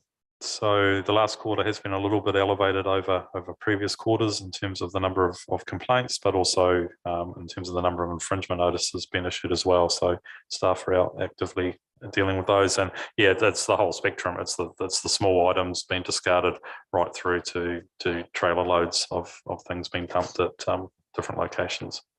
Yeah, a lot more proactive work being done in that space as well. Cool, thank you. Oh, well, if there's no further questions for Tony or Carl on those two reports, we'll let them go home or back to the TV in Tony's case. And we also do have a report, the Civil Defence Emergency Management Report, but Dave Symes isn't here tonight, so we will get on and move those three reports. So if I can have someone to move that the Chiaumutu Community Board receives the reports of Martin Mould, Manager Water Services, titled Water Services Activity Report to May 2022. B. Wayne Allen, Group Manager, District Growth and Regulatory Services, titled Quarterly District Growth Report 1st April to the 30th of June 2022. And C. David Symes, Emergency Management Operations Manager, for the report titles Civil Defence Emergency Management Quarterly Report for 1 April to June 30th, 2022. So if I have someone to move, Kane, seconder Richard, all in favour, against, carried. Thank you. Yep, and thank you very much. Have a good evening and we'll see you next time. Okay, so we now move to item number 9, which is a notice of motion on page 197 to 2001. Just flipping over there. Oh, sorry, God, did I say 2000? Sorry, 201. It wasn't that big a motion. Sorry about that. Where are we? Jump to there. So our motion is that the Chiaumutu Community Board support a health warning to be determined, be added to the water rates bill to raise awareness for pregnant women and those wanting to reconstitute milk formula used. So I just would like to go to each of the members of the community board for any comments. Oh, it does go over the page. And then we will come back and repeat that motion and see if there's support for it. Okay, so away we go. Kane. I get a couple of I get a note down. Yeah, look, so it looks like fluoridation is, well, very likely to go ahead. So yeah, I guess I'm proposing this as a warning to the community. There has been a significant amount of research, particularly in the last 4 years, that has shown that fluoride is lowering children's IQ. Goodman, for example, lowers IQ 9 IQ points if the mother is iodine deficient. Till is a reconstituted formula with fluoridated water. There's a 4 IQ point drop in that study. Green, similar 4 IQ point drop. Bashash as well. So the NTP determined that the draft report stated that fluoride was a presumed neurotoxin. And I think that the issue is that I see the staff would like to wait for the Ministry of Health to provide guidance, but the reality is the Ministry of Health are not taking this issue seriously at all. And so I propose that we move forward and say that we should have a warning, a health warning. So I'd happy to receive any questions from the members about this and go from there. Okay, thanks, Kane. Has anyone got any questions for Kane or any comments in regard to his notice of motion? Jill? Yeah, I'm sure I have all faith in Kane and he's shown me some of the different studies that he's done that these things are proved. And I think it's like, gosh, you've got your cigarettes and you're putting a danger sign on there where the people make their choice. And people can make a choice with this. I'm not sure, Kane, if they have water filters, does that get out the fluoride in the water? Yeah, so people are going to have to spend $800 on a reverse osmosis filter and spend $40 every 3 months to keep that current. So it's a significant burden. The Supreme Court ruled that you can't actually avoid fluoridated water. But I think the minimum we can do, if we are going to put this hazardous waste into the water supply, we should notify the community about that. Yeah, I do agree that when with Kane's notice of motion and support him. I think that, you know, and if the council need a little bit more homework to be done before it actually starts in 9 months, we need to let them know before the 9 months and it starts as well. Thank you. Richard or Lou, have you got anything further to add? I agree in part with what Kane's saying about a notice, but yeah, it's what expense and that when it's going to happen anyway. We don't have any say over it, and that's the issue. The Ministry of Health have said it's going to happen, so it's going to happen. But what is the cost attached to something like that? Noted. So, sorry, Richard. So I'm just talking about, say, on adding notes on the website and potentially on the rates bill. So it's essentially just adding a comment. So it's essentially no cost, as far as I can tell. I agree with you that this is going to roll out. All I'm suggesting is that we advise the community of the risks. That's all. That's all I'm saying. Lou, did you want to comment on that? I really have to be a little bit careful here because we'll have to vote on this, of course. So, you know, I can understand where you're coming from, Kane. Yeah, the thing is that we are bound by the law when we stand up here in the corner and sign the oath, or, you know, swear the oath of allegiance, to obey the Crown at the time. So we've got to do that. So we have to implement, you know, what the Crown actually asks us to do. With fluoridation, there's always been the case that as council, we stepped a little aside and said it was always going to be a health issue. As the Director of Health has done it. I agree with what you're doing. I think that is actually a practical approach. But I would like to make one comment to everybody, is the fact that we might be liable, okay, in what they call unfaithful, unsolicited advertising. As a council, we've got to be very careful here that we could actually put that notice out, and the Ministry of Health will say that that is incorrect from their point of view. So we are between a rock and a hard place here. So I really do understand. The big thing that has been explained to me is, and Martin said tonight, you have 9 months, okay? Maybe these issues will change. As I said, it's notable they haven't put everybody in the same boat. They seem to have selected just 14 councils, 14 councils. The other thing is, why don't we do what they've done in Hamilton, where they've got fluoridation at the moment, and advertise a clear water source? Sorry, Martin said that we couldn't do that because you have to fluoridate the entire district. You can't have a water tap that is fluoride free. Just to answer you on that. Okay, I accept that, but there is one actually in Hamilton, isn't there? There's a clear water. There's two there. So it can be done, I think, if it was operational. I think it was pretty clear that we couldn't do that, Lou. So just to be clear on that. I think even if we don't advertise, Lou, I can understand you don't want to get in trouble putting it on the rates bill and somebody. But gosh, if we need to let people know, it can go in the newspapers, you know, it's not going to cost, it can go articles. And I'm not saying the community board have to let people know.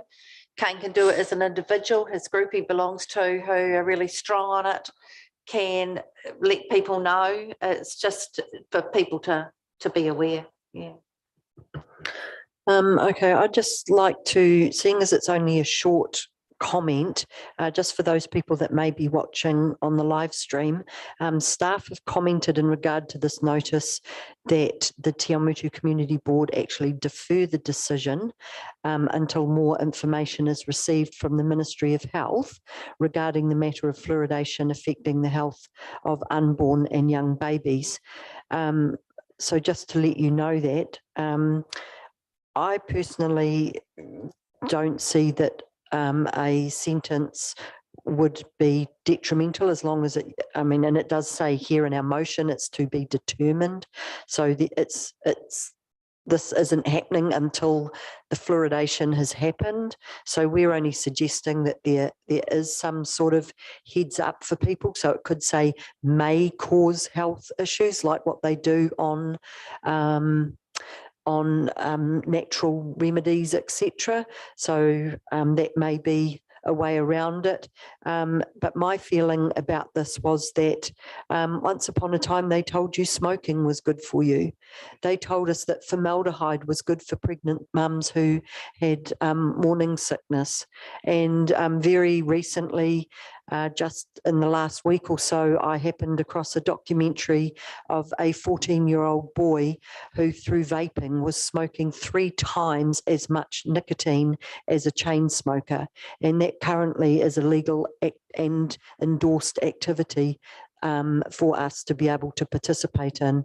So my feeling is that if we were able to put something on that just said may be a a health concern, then that at least enables people to be notified. So on that, that's my part. So I think that we've all had our say. So I'll just read this back out again. And I take it that Kane, you'll definitely be moving it. So we'll need someone to second it. So anyway, the motion is that the Chiaumutu Community Board support a health warning to be determined be added to the water rates bill to raise awareness for pregnant women and those wanting to reconstitute milk formula used for bottle feeding babies to avoid fluoridated water in the event that Waipa District Council supplied water is fluoridated. So I presume you want to move it. So do we have someone to second that motion? Oh, sorry, did Susan want to say something? Sorry, Jill's seconding it, but sorry, I didn't. Did you want to say something, Susan? Sorry, No, I'm just waiting for the vote, that's all. Okay, cool. Sorry. So we've got Jill to second that. Those in favour? Me, no. Are you not taking part? Or you saying no? Okay. So there's 4 against. Against. So Susan. You haven't called for against. Yep. Against Susan. Yeah. And Richard. And you. Okay. So we're down the middle. So that means that if I've understood this correctly, I get the casting vote. And so I was in favour. So that's where it sits. Excuse me, through you, Madam Chair, how were we going to deal with the recommendation from staff? Well, we're simply moving a motion that we recommend this. So as far as the recommendation from staff goes, it was a recommendation. They're not saying that we can't move our motion. That's what they've said. And the board has preferred to support the motion. Okay, let's go. Just getting clarification. That's good. Cool. Okay. Well, that's how I see it. If you think I've misunderstood that, I'm happy to. No, it's just an irregular sort of situation to be, isn't it? Where you get a recommendation from staff. That's all sitting with a motion. I'm just trying to work out whether we'd heard it and given it some time. So no, it's all cool. Yeah. And so we also need to move the staff notice of motion. So once again, Waipa District Council staff recommend that the Chiaumutu Community Board. So we only need to sorry. I was thinking I needed to redo that. So sorry, the recommendation is that the Chiaumutu Community Board receive the staff comment to notice of motion. So can I just have someone receive that? Kane, second it. Jill, in favour? Against? Carried. Great, that's that done. Yep. So on to item number 10 on pages 202 to 210, not 2010, is my report that I will take as read. And it all changes around now, doesn't it? Because you have to have appendixes for everything by the looks of the new format. So now I can't find anything. What was supposed to be in appendix 1, because mine has nothing.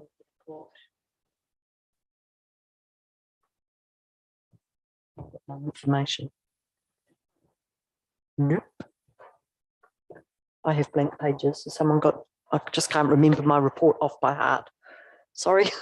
If someone wants just to remind me of what, just each topic, and if there's anything I wanted to add, I can. Because I have nothing in my diligence. Oh, yeah, someone does. I'm just sorry. Oh, yep. So there's nothing really further to add in regard to the review. Just wanted to acknowledge and thank everybody for the hard work that they've done, councillors and staff for wanting to support the new framework, I suppose, for community board going forward. And it's going to be a really exciting time for anybody elected for the next triennium. I believe we're going to really see some changes and more efficiency with community board as part of that review. Brad's talked about the War Memorial Park bridges, so I don't really think there's anything more there. We've discussed the War Memorial Park, so that's covered. Did just want to comment on the Pollard Street lights. So that was a really great example of community board, you know, sticking to their guns and saying, please, please, can we get this done? I understand when I recently spoke to Brian Hudson that the lamps are in. There's just a couple of little hold-ups due to some materials and some which actually a result of COVID. So stoked about that. The wattles at Kekapuku have apparently just gone mad. So that's really unfortunate, but I have been in contact with Hilary and Shane to, well, I'm waiting to hear back from Shane actually, to try and get that underway so that they can do something a bit more substantial up there, because apparently it's really out of hand. Who Are We Chiaumutu is coming along really well. We asked the Chiaumutu College if they would participate, and so that's why we've got a nice healthy 21% have participated, because Mr. Membry got all the year 12 and 13 students to take part. So it's really nice to have a good strong youth voice in that survey.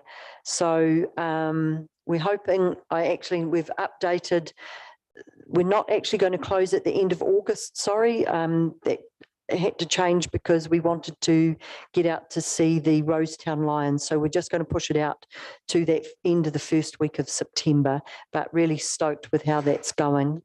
I just wondered what people thought about fixing up the track between Mary Monteforti Park and Factory Road. So that's probably something that maybe we could have a very quick discussion on. It's a really neat little track that runs right around. I don't know if you're familiar with it at all, but from what I can gather from the signage there was a lot of work and effort by the community, Fonterra, the Wananga, the college, and it's pretty much just got all overgrown.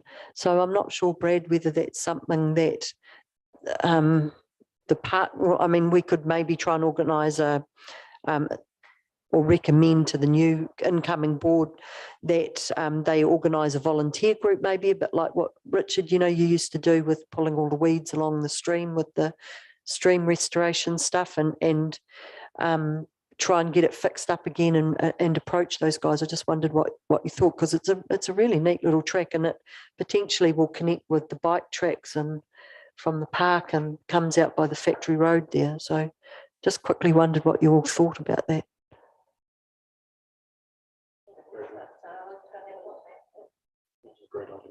How do volunteer days work?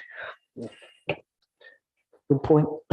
So it was a little bit before my time, this one, but the understanding that I've got of this track is that it was community funded and led for the installation and was maintained for quite some time by the community as well. The parks never really had much to do with it apart from potentially supplying a little bit of material for mulch or some planting stuff. So it's had very little to do with us as Council Inc. It does cross a bit of private land, so we've sort of had no involvement with that apart from sort of what was through Elaine Montefiore Park. As the chair does note, some of it is potentially on the same alignment for some of the new cycleway to Naroto. So yeah, a little bit more to cover from that in the future, but that's just all time dependent. Okay, thanks for that, Brad. It might pay maybe just to hold off until that cycleway is there. But as I say, it's a really neat little walk. Okay, we can just come back to that maybe just in our strategic plan part. And there were a couple of comments asked from me from members of the public in regard to the purchase of the farm at Karapiro and being a guarantor at the Velodrome, and we had received comments from staff in relation to the whys and wherefores of those. So just wanted to acknowledge and thank the staff for addressing those queries, and I hope that has resolved the people that have asked. And then finally, I would just like to make we're going to look at the recommendations to the incoming board, so that of course we only have one more meeting and we still do have outstanding projects, so it would be a great time to go over a strategic plan, which Karen has included in there. So I just wanted to recommend that we do that so we can have a discussion and then make a resolution accordingly to the new board. Do I actually have to make a resolution for that specifically, or seeing as we've included it? No, you'd have to make a recommendation specifically. If you're doing a recommendation to the incoming board, it will have to be But we need to do that at the end once we've looked at the material, after we've decided what we're doing, so we can. Yeah. Yep. We can't do that. You can't make a recommendation to. No. But I'm just checking that, so it's all right to pull that up and do it now is what I'm referring to. So our oh, mine's gone too. Oh yes, that's a good point. Oh, how about I move my chair's report? Just one question, Madam Chair. Oh, yep, So sure, Kane. the comment from the member of public, you've got you can get answered by the community board. How was that going to be? Sorry, say that again. So you've got a comment from a member of public. Yeah.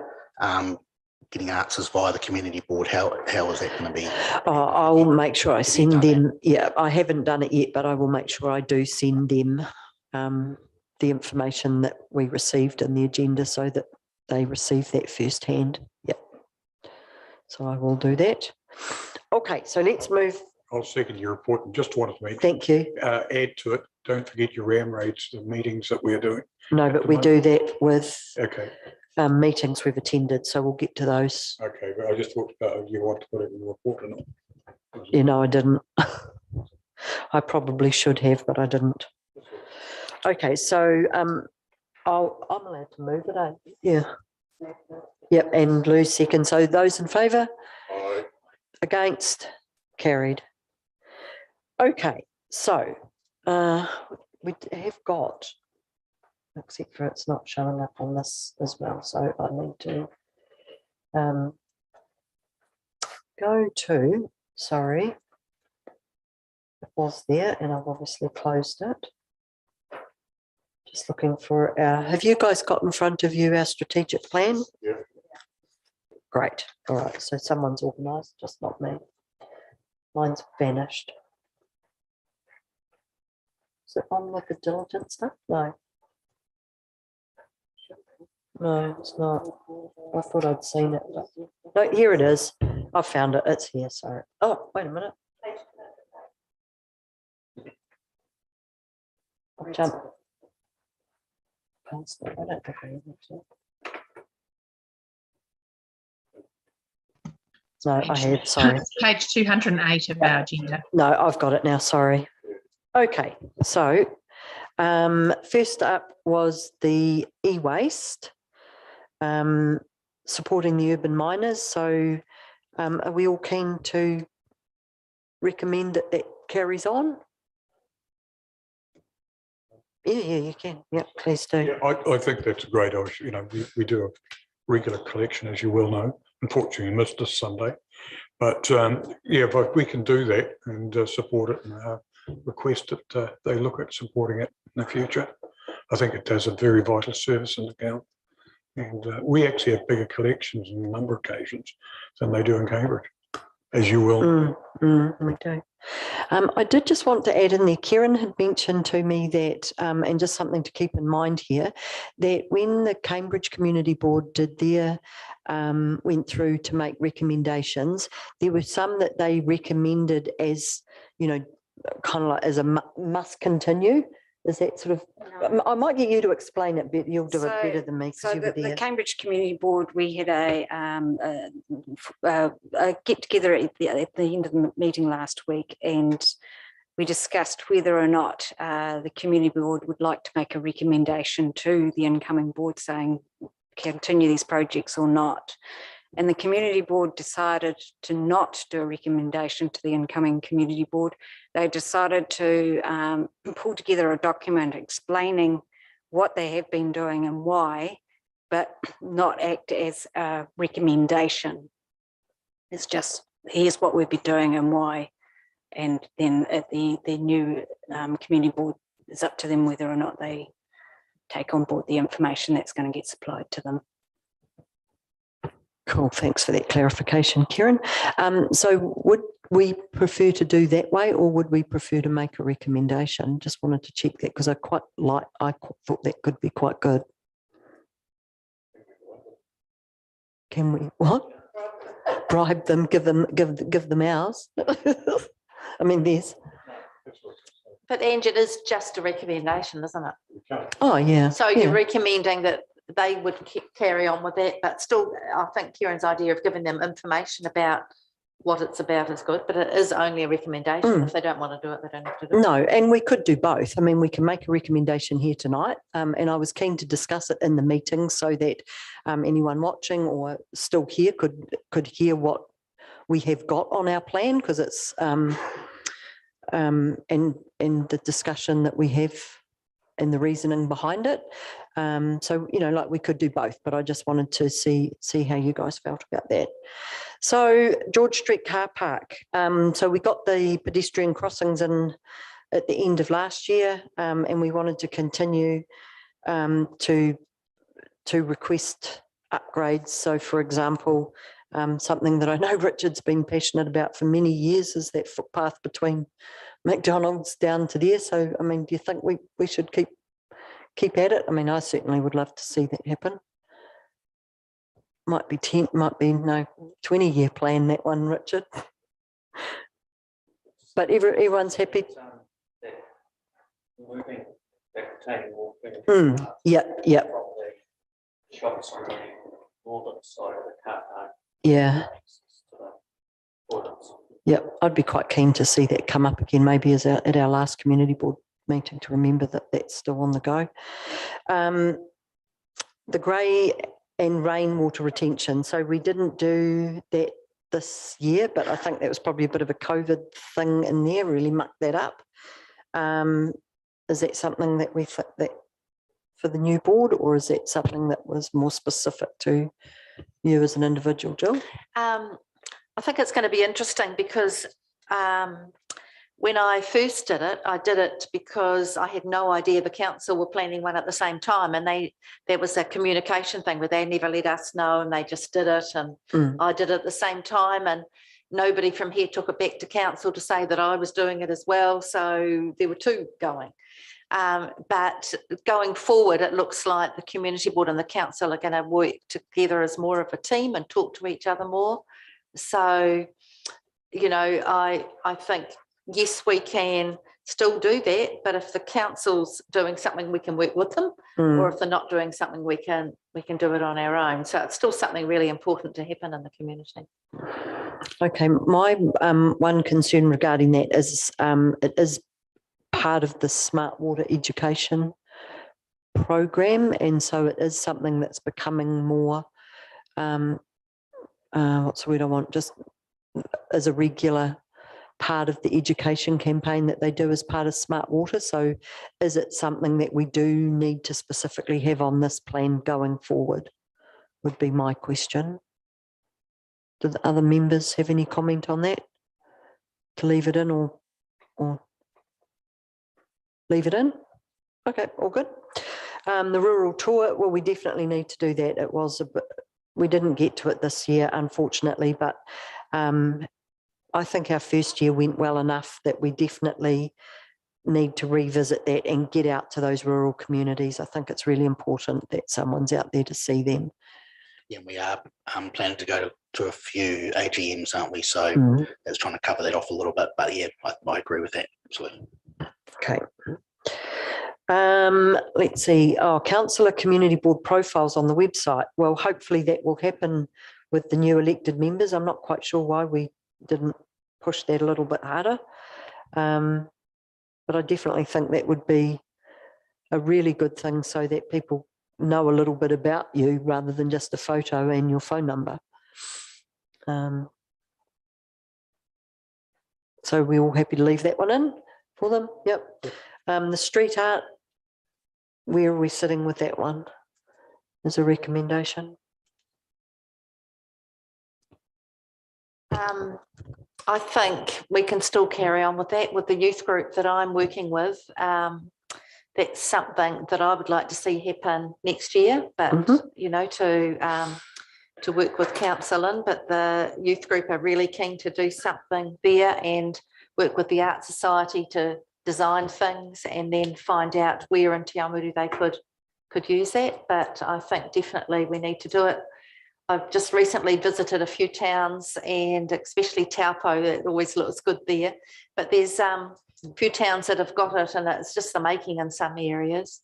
I mean, it might, there's a few areas we could do with it here and constantly, whether it's the appropriate area, but the area between Stirling Sports, that's just shocking along there, you know, where the street art would help there. But, you know, it's nice to see it in the street as well, not just in little alleyways. But I think we should keep it in there just to keep an eye on things. Yeah. Susan, did you have a comment on that street art? Yeah, look, it's something I've always been quite passionate about, but for various reasons sort of fell by the wayside.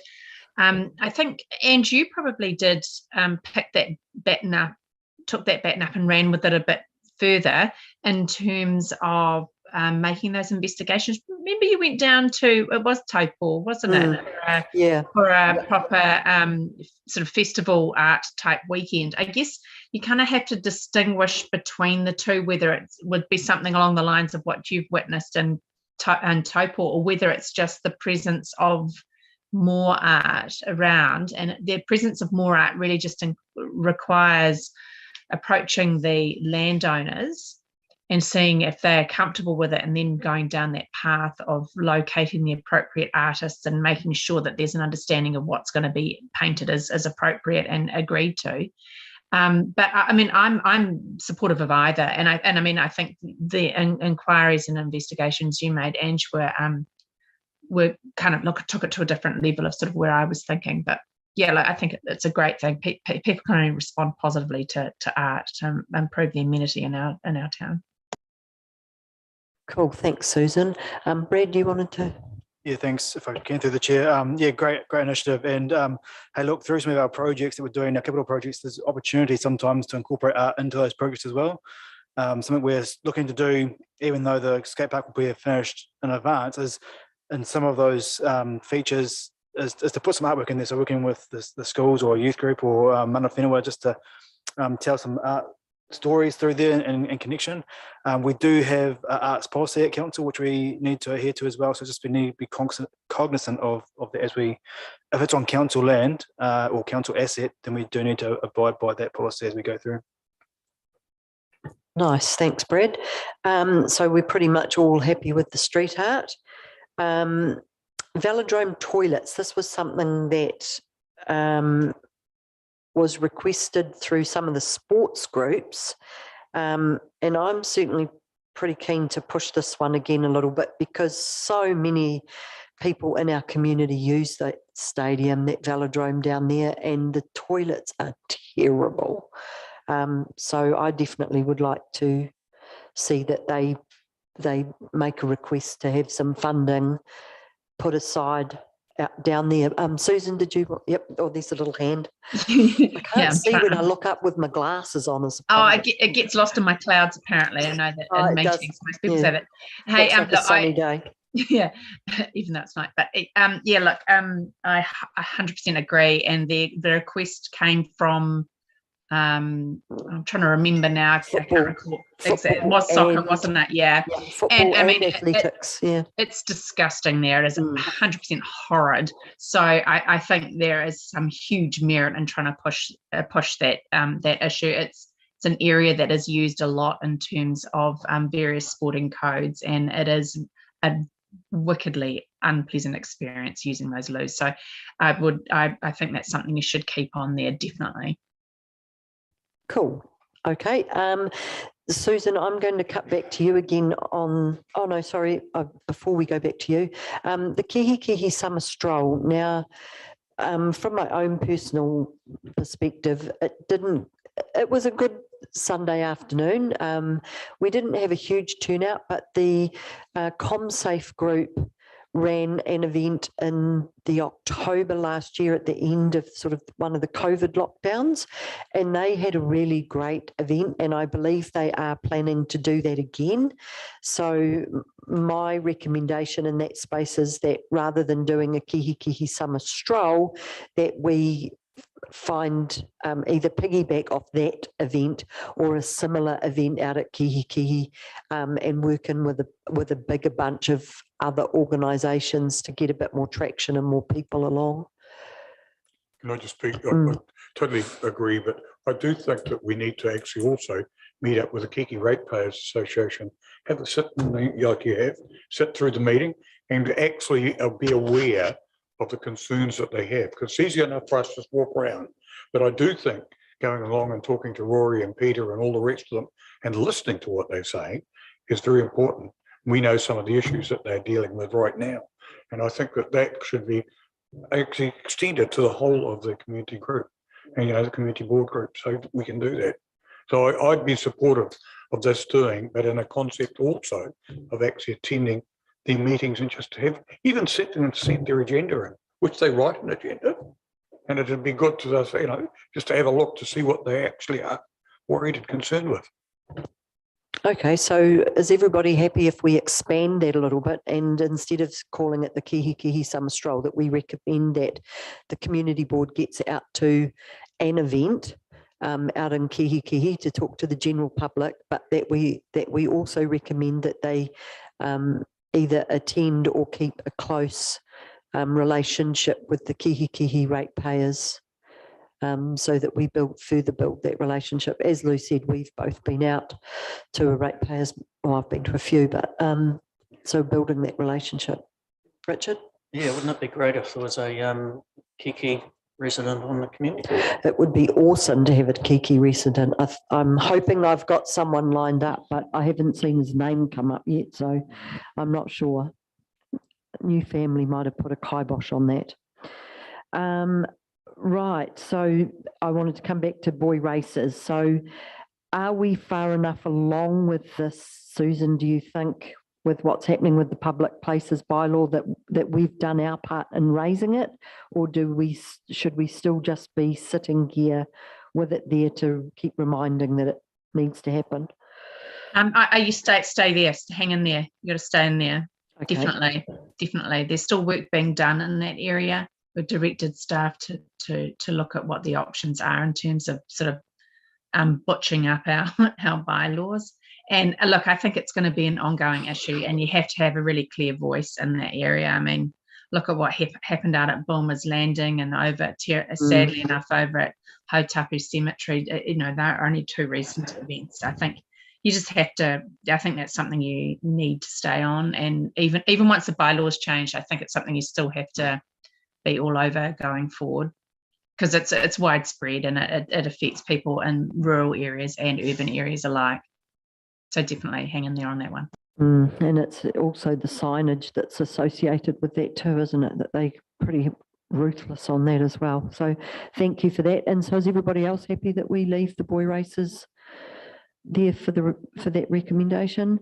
The wattles on Kakapuku, I'm picking that this, from what Colin told me and what I've outlined in my report, this is now bigger than organising volunteers. So it's just a bit of a tricky one in that I probably need to have a final conversation with Hillary in regard to just where that's at. But at this point in time, they're saying it's way more than volunteers to get on top of these wattles. So that may be one that we can possibly leave off for now. And yeah, it's not that we don't want to help, but it's bigger than Ben Hur. The Chiaumutu Identity Working Group, well, as I mentioned before, we're hoping to close off the survey the first week of September. However, we've established the working group. However, the analysis of the survey material, because actually I did mean to say as of the end of last week, we're actually up more around the 670 rather than the 612 mark, is going to be a fairly sizable piece of work to do to finish it. So we probably ideally need to leave that there because it probably will roll over. Well, it definitely will roll over into the new board, and it would be a shame to do all this work and then stop now. So has anyone got any comments on that? They're happy for that to stay there? Yep. And then our good old social event with Cambridge and Pirongia, well, I'm not quite sure what happened to that. The poor old Swamp Cup's been getting pretty dusty, I think, but it's certainly, in my experience, having taken part a couple of times, is a really fun event. So I certainly would love to see that stay on there. Anyone else have any problems with the Swamp Cup? Kane?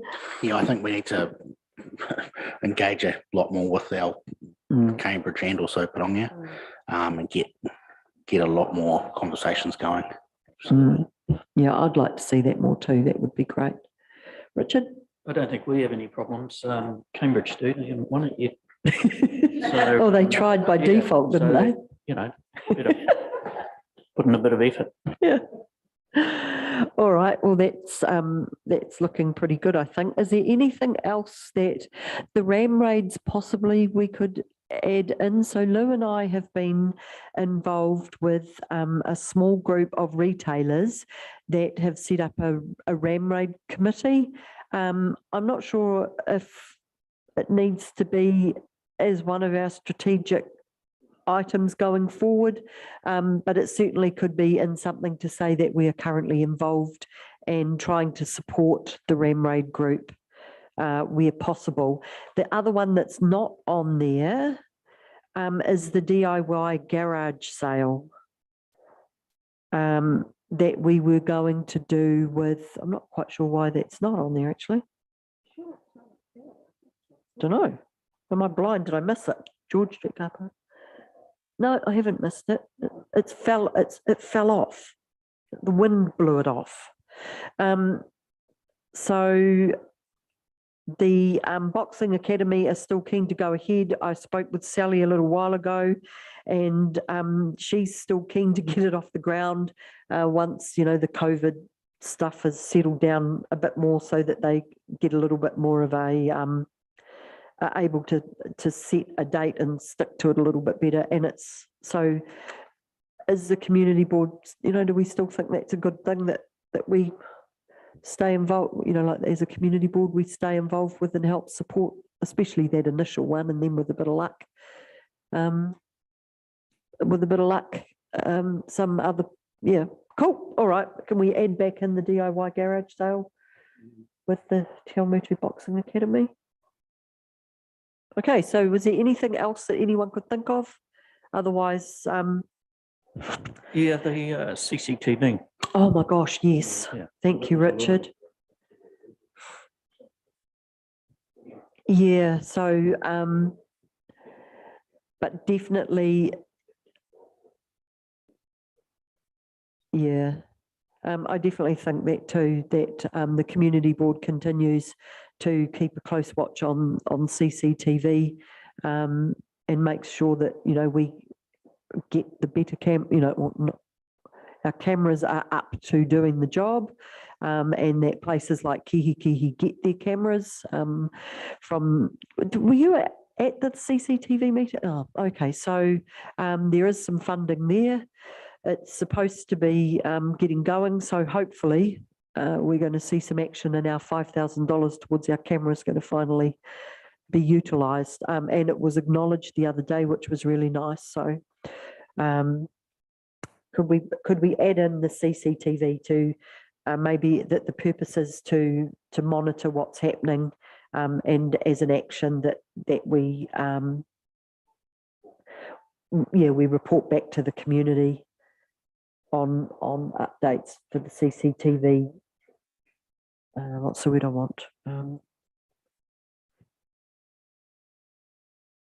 think of the word I want. You know, basically, it's not project, but I will talk to that in the other thing. Monitor and update CCTV activities in the television. Yeah, that'll be fine.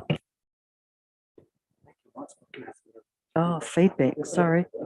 Yeah, it is. It is a bit. All right. Okay, so have we got a recommendation for that for me? So Madam Chair, what I've come up with is that the Chiaumutu Community Board recommends to the incoming board that it considers the following items as part of their strategic priorities as included in Appendix 1. E-waste, George Street car park works, grey and rainwater retention, rural tour, councillor and community board profiles on website sites, presence of more street art, improvement of Velodrome Toilets, to have a presence in Kihi and further develop a relationship with the Ratepayers Association, public places bylaw for boy races, Who Are We Chiaumutu working group, engage with Cambridge Community Board and Pirongia Ward Committee, support Ram Raid group, DIY garage sale with the Chiaumutu Boxing Academy, monitor and update CCTV activities in Te Awamutu and Kihi. Yep, I think that's probably a pretty comprehensive list. That'll keep them pretty busy along with all the work with the review. So we won't add too much. I was just going to comment rather than a presence in Kihi to attend an event, because I mean a presence could imply that we're going to be out there all the time. So could we just say that we attend an event and build a relationship with the other side? The rest of what you said. And further, I've got to attend an event in Kihi and further develop a relationship with the Ratepayers Association. Yep. And community. And community.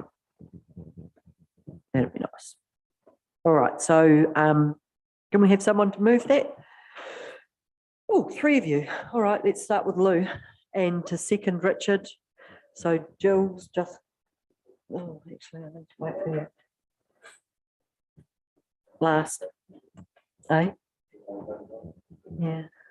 You still got a quorum here, so you can still go ahead. Oh yeah, I have, sorry, I have, can't count. Yeah, that's what I was like, oh, but I've got Susan, that's exactly right. So all in favour? Aye. Against? Carried. Okay, thanks everyone. That was great to get through that tonight as part of our meeting. So we'll whip on to the Treasury Report, pages 211 to 213. And unless there's anything jumping glaringly out at us, are we happy to move that? Yep. Okay, so let's move that the Chiaumutu Community Board received the report of Nader Milne, financial accountant, titled Treasury Report for the period ended 30th of June 2022. So Richard moved it. Can I have someone to second that? Kane, thank you. All in favour? Against? Carried. Okay. As part of that, on pages 214 and 218, there was a return of some unused funds from the Chiaumutu Little Theatre. They didn't end up using their money to run that show because of COVID. So again, just to keep things pumping along, can I please have someone move that the Chiaumutu Community Board A receives the report of Karen Phillips, Governance Officer, titled Return of Unused Funds, and B, returns $800 plus GST allocated to the Chiaumutu Little Theatre, Resolution 6/21/83, to its uncommitted funds. Move. Second, Jill, all in favour? Against? Carried. That was easy peasy. Pages 219 to 231, we have some inwards correspondence, which was the response from Dawn Inglis in regard to our submission for the draft transport strategy. Is there anything there that anyone wanted to raise? No, so let's just move that the Chiaumutu Community Board receives the information in the letter of Dawn Inglis, Group Manager Service Delivery, regarding its submission to the Draft Transport Strategy 2022 to 2052. Someone move that? Kane, second. Oh, Jill. That's all right. All in favour? Aye. Against? Carried. Okay, so item 14 is board member reports from meetings attended on behalf of the Chiaumutu Community Board. So has anyone got anything in regard to anything that they've been to or attended or wanted to pass on? Kane? Not for you. Jill? So yesterday I went and met with the men's shed, which I hadn't been to before, at 10 o'clock in the morning, and took them along morning tea. I didn't realise how many people would be there. And there was about 20 people there. That was really good. I just wanted to, I'd actually been talking to one of the members there who used to be the president, the leader there, and said, you know, I'd like to come along sometime. So I just, and it was opportune that I went along because just last week, which a lot of you will know, it had a terrible theft there. And into their sheds at the back, somebody had broken in and stolen a couple of valuable bits of machinery. And they're insured, but they had to pay $1,000 excess. So on Friday, I happened to be, I volunteered to go to the Gumboot Friday, I Am Hope, which was in the Fresh Choice car park area, which was a huge success. Over 200 people there. It was absolutely amazing. The support for Chiaumutu with that, and probably the draw card was Mike King coming along, and you could have a photo taken with him. And I happened to be talking to the owner of Fresh Choice when someone from the med shed came along, and they didn't know about this happening. So they said, look, we'll give you $500 towards the excess for your insurance. And another local business has given them the other $500 so they can actually now replace the gear that was stolen. But I went along to say to them that, you know, they have applied to the community board before, but just to let them know, which I guess now I'm retired, I can do this sort of thing, is just go along to local groups and say, just remember, we're here for you. And I have done a bit of that in the past. So and that was really what I wanted to do, and make them some morning tea. But they said, you know, they talked to me quite a bit as a group and then individually. And one thing they said to me, you know, when's your next meeting? And can you take back to a couple of things? And one thing was 3 of them, and they're probably in their late 70s and 80s, these chaps, most of them, that 3 of them cycle all the time between Chiaumutu and Kihi on the lime track. And they said at first when it was put in the cycle track, they wondered what it would be like with the lime, but they said it's great. And they really, you know, find it really easy to ride on. But they said they must keep a real good track on, the council. And they said, you know, there's one bike track meant to be going all the way from Chiaumutu to Porongia, and they'd heard it was going to be concrete. And these people have all had great positions in different jobs I've had in the community, and one worked out how much concrete it was going to cost per square metre to be laying this concrete. And they said, can you pass on that lime is great to ride on, so why can't it be lime? Why does it have to be concrete at that big expense? And that was probably the main thing that they just sort of said to me, can you just pass that along? And I said I would, yeah. But great, great meeting them and how much they showed me the different things they do for the community, which was just really, you know, really good. Also quickly, the youth program I started at the beginning of the year because I wanted something free for the children, has been going really well on a Wednesday, and next week I start a Thursday one as well at the TA Sports, which Lou helped me guide me along the way there, and I'm not starting until next week so that I can get a helper to help me from the TA Sports to do that. Some of the students who come on a Wednesday couldn't come on a Wednesday but can come on a Thursday, so from next week it'll be a Wednesday and a Thursday program. So and yeah, it's going really well, so I'm quite pleased with that. Thank you. Thank you. Thanks, Jill. Richard, you've been out and about. Okay, Luke. Yeah, pretty much what we've heard all night. Okay, e-waste, we just had a couple of meetings the last week or two. We've changed our leadership a little bit in the Chiaumutu Rotary, so that Chris Johnson's now taken over the leadership from Murray Olsen. Okay, so he's now the leader, and we'll have our next collection on the first Sunday of September. So that'll be at the Chiaumutu Sports site again. So for those interested, I've attended, as you say, a couple of good meetings with the Ram Race Committee, or 3 actually. But at the moment, we had the last one at the police station. Very interesting to sit in there and look at the CTV footage and see how clear it was, not clear, and listen to the comments from the local community council. Well done. I've also had a meeting with the Kiki Ratepayers group and listened to their agenda, and they had quite a significant agenda, as I've said before. And the third thing was they're talking about looking at having a trust set up to investigate the Alpha Hotel, which is a heritage building, and they a group in Kiki are working towards that. We are just sitting on the side at the moment, so they're looking at perhaps creating something that can actually retain that building and its heritage status within the community. That's about all I do. Thanks, Lou. So I just wanted to oh yeah, do a bit of checks. I keep forgetting she's there with tonight. Yeah, sorry, I keep forgetting you tonight. That earlier on there wasn't a picture of you, and so I got used to not looking up there, and then now I just keep my head down and forget to look and ask. So apologies for that.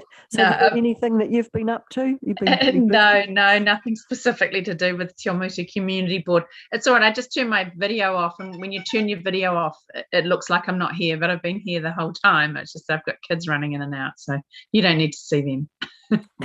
Oh, good. Thank you. So I just had a quick question in regard to the e-waste day, Lou, that last time we had an issue with using TA Sports. Have we got in the pipeline an alternative so we don't have to cancel the event? Because the batteries are piling up on my deck at the moment. What I could do in just to reiterate what happened, we have actually leased out what is the Te Arawai site, or the old Bunning site. That has gone to a logistics firm, and I was told that they actually took over possession as of Wednesday prior to the actual e-waste collection.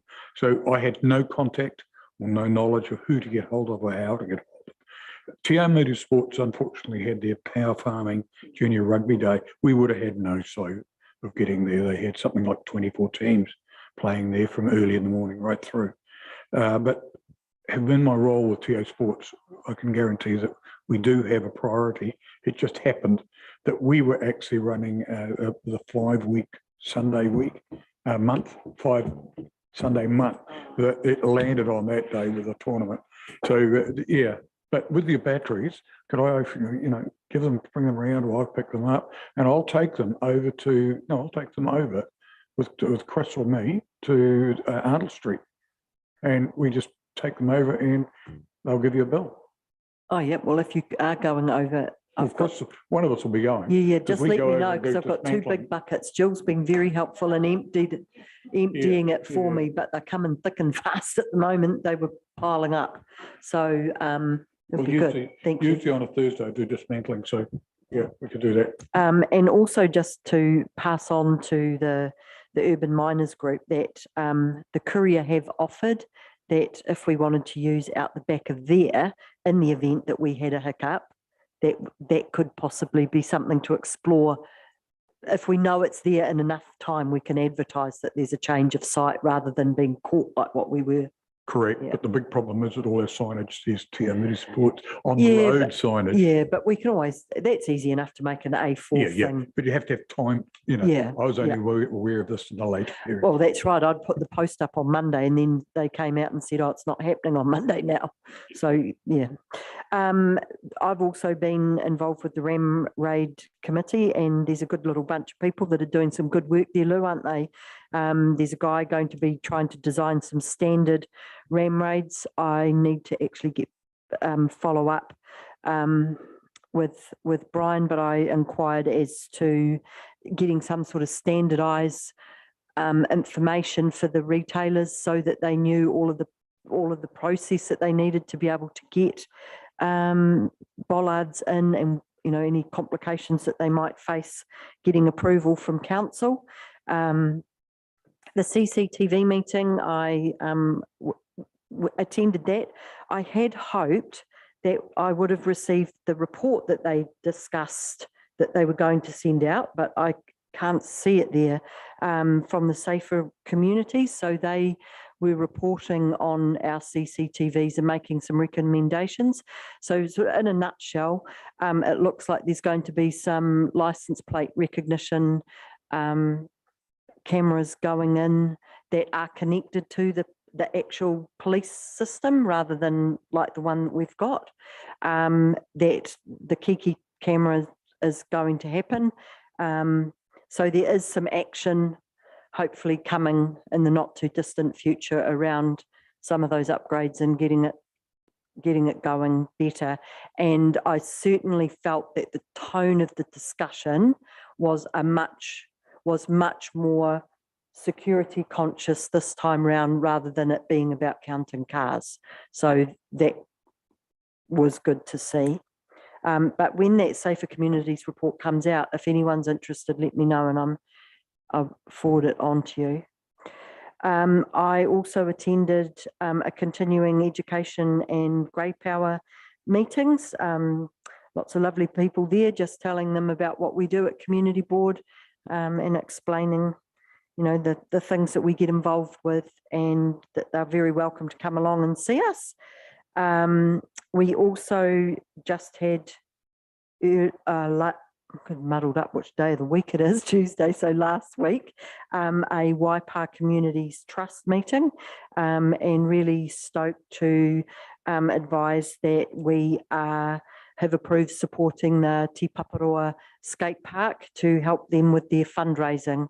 So the just for those of you that don't know, the Waipa Community Trust basically is a fund holder for any organisations that don't have a either a charitable trust status themselves or a organisation set up behind them that enables them to be able to apply for lots of grants, and also enables a place for their funds to be held until such times that they need to spend it because the project's ready to go. So those guys have got a big target.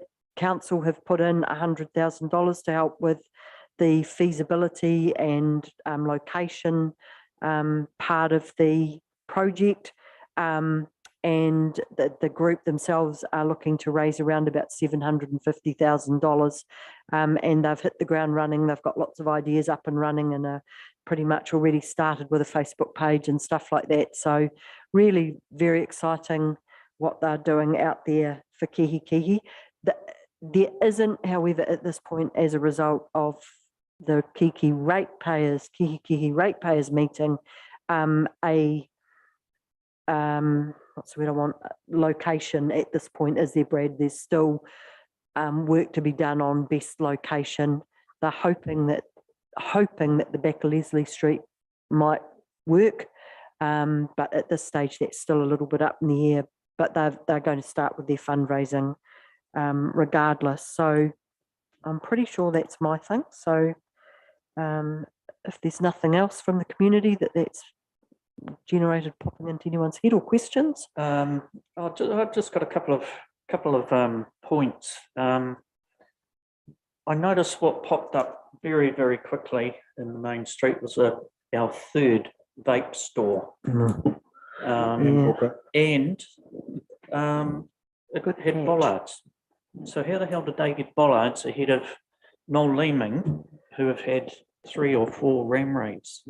What's the, how do they do that? What I don't know for a fact, and we would have to probably ask Brian because it comes under his team, but I'm just guessing based on the information that I do know that sometimes some of the shop fronts have got services running along the front of them.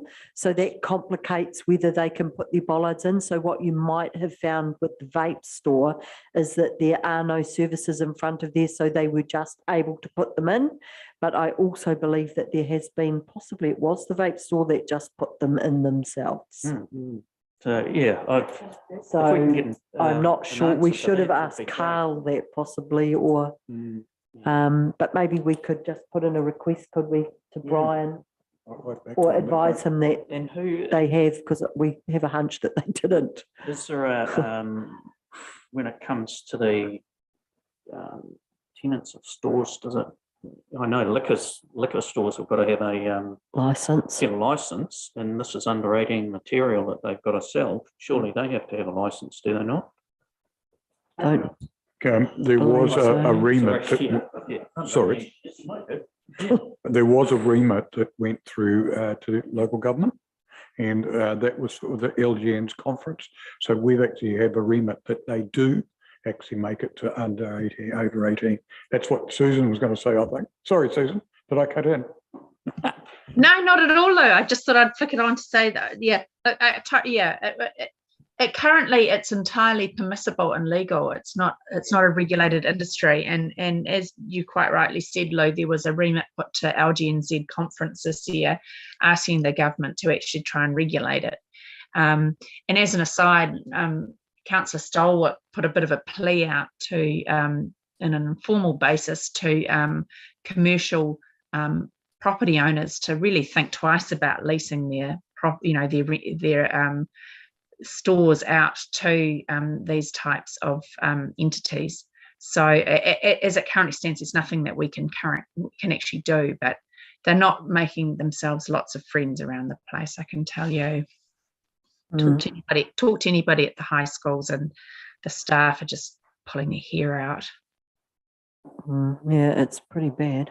Richard, you had another thing just one other one, and this is to do with Brian. I was in Cambridge at the weekend, and pretty disappointed to see the condition of the roundabout at the low level bridge, which is in very similar state to our roundabouts here, which are all state highway ones. That's all transit responsibility, isn't it? Yep. Anything state highway? Because they're just looking there's something about there's something. Sally, you can probably speak to that, can't you? Because that does fall under you. Because if I recall, you don't want staff there because it's a very little roundabout that go round fast, and it's quite dangerous for people trying to work in the middle of it. Just quickly, knowing that we're getting towards the end of the night, there is a mixture of both state highway requirements in terms of traffic safety, traffic management, and also in terms of health and safety of staff.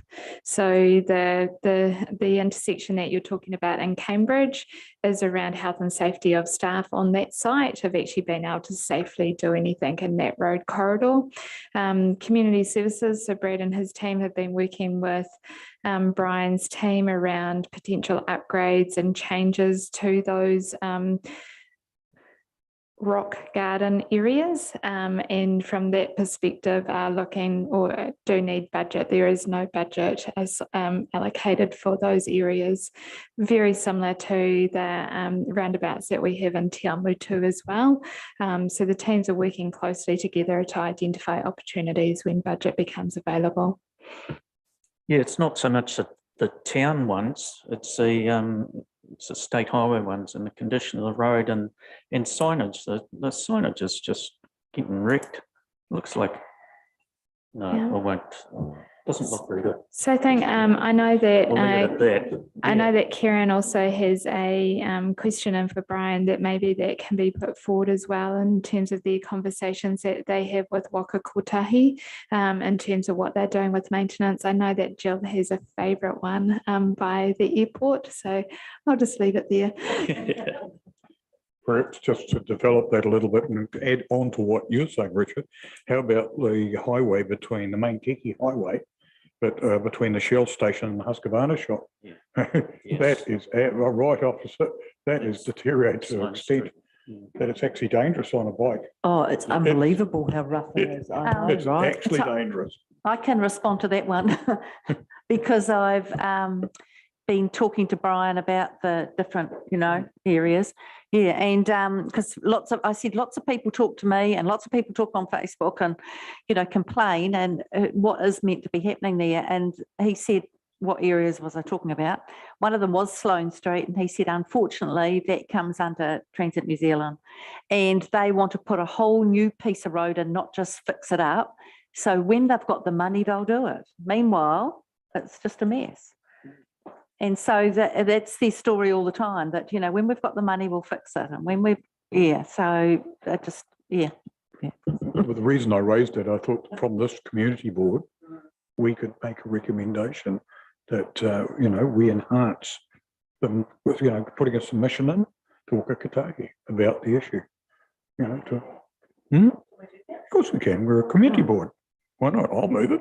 Yeah. Well, we can. It's part of our discussion, so we can, like we're able. Well, I just need Karen though. Please, Secretary, we would like to make a recommendation to Waka Kotahi. We're not going to be faint of the heart. Are we allowed? Yeah, we're allowed to make one on the fly, aren't we? Yeah, not on this. Under this topic. Under this heading. That's all right. Let's do it at our next meeting. Yep. Yes, please. Yep. Yep, please. Absolutely. Yep.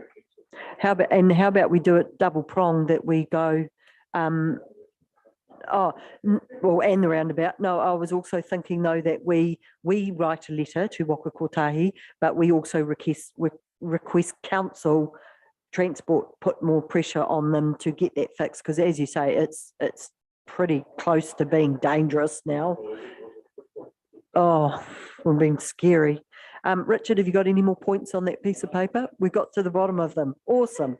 All right, if no one else has got anything further, we will move on to nearly closing our meeting. So page 233, item 15, the date of the next meeting, which will be 6 p.m. on Tuesday, the 13th of September.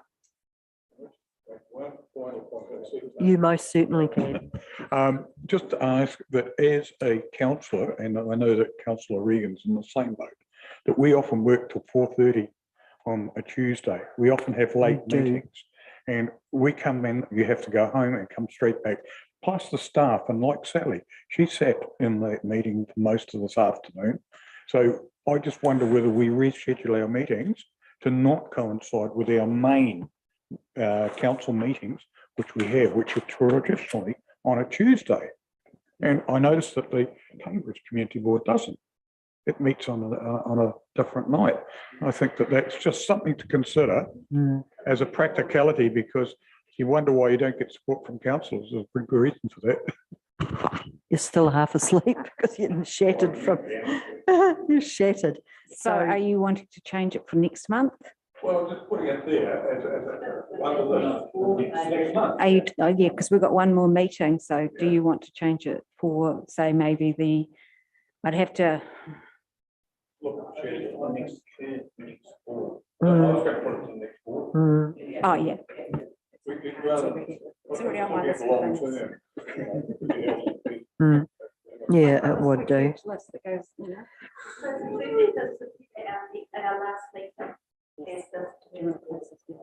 Yep.